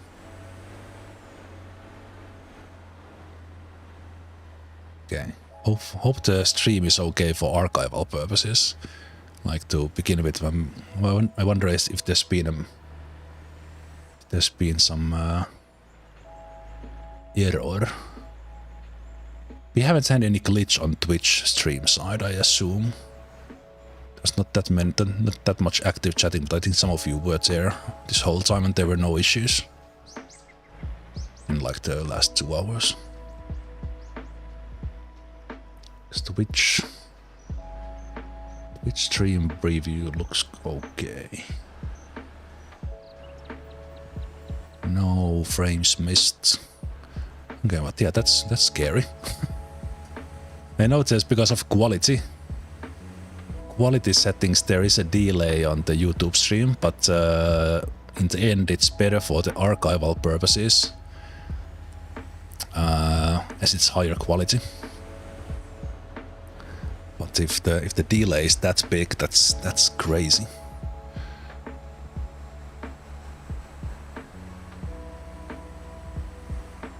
Like basically, if right when I was teleporting away from the mines, which was literally like 10 minutes ago, I think, if someone asked me a question on YouTube based on that, they would be typing it in now.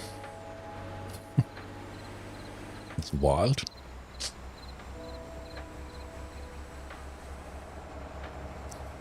Okay.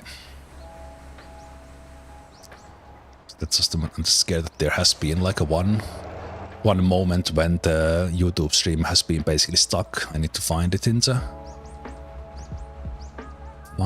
archive and edit it. It's a little bit too fast.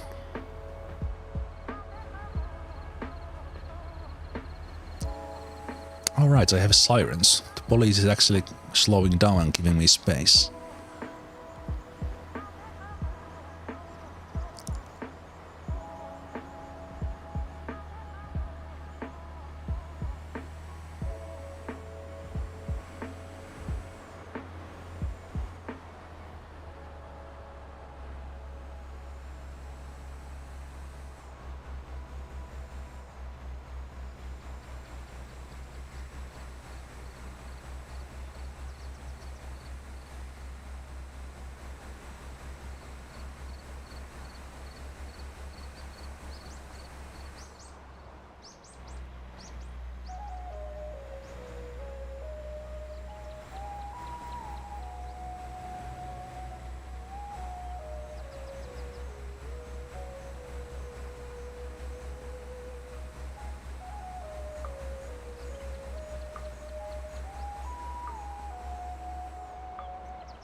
Hope in the near future, it's probably not gonna be happening on this update. I hope the uniforms become such that the character head is still staying, because I really want to do paramedic jobs with giant afro.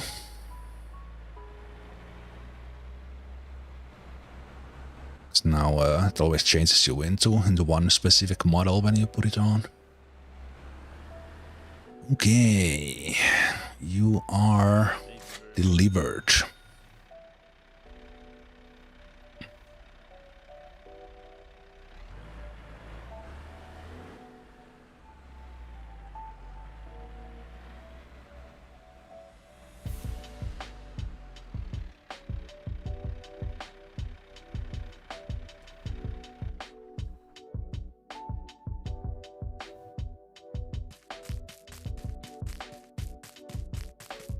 Very nice, very nice. I think I will call it a day there. It was good episode of extreme logging, off-roading, super long wood plank delivery, and then nice and efficient deliveries up the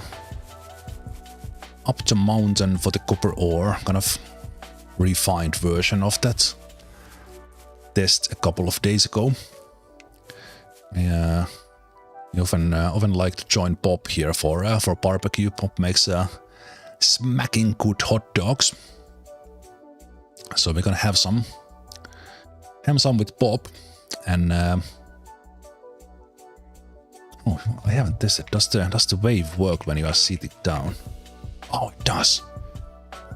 So with that, thanks guys for watching, and I will probably let's see if we mow the town tomorrow on Sunday, but I think at latest on Monday. I was planning on setting up the wheel for the Monday Tuesday, but today was fantastic. It was great, fun off-roading there, and learned a thing or two again. So with that, thanks for watching. Have a good rest of the Saturday weekend. And if I stream Motor Town tomorrow, join for that at least on Monday. But at least Pillars of Eternity tomorrow on Sunday again. Take care. Bye-bye.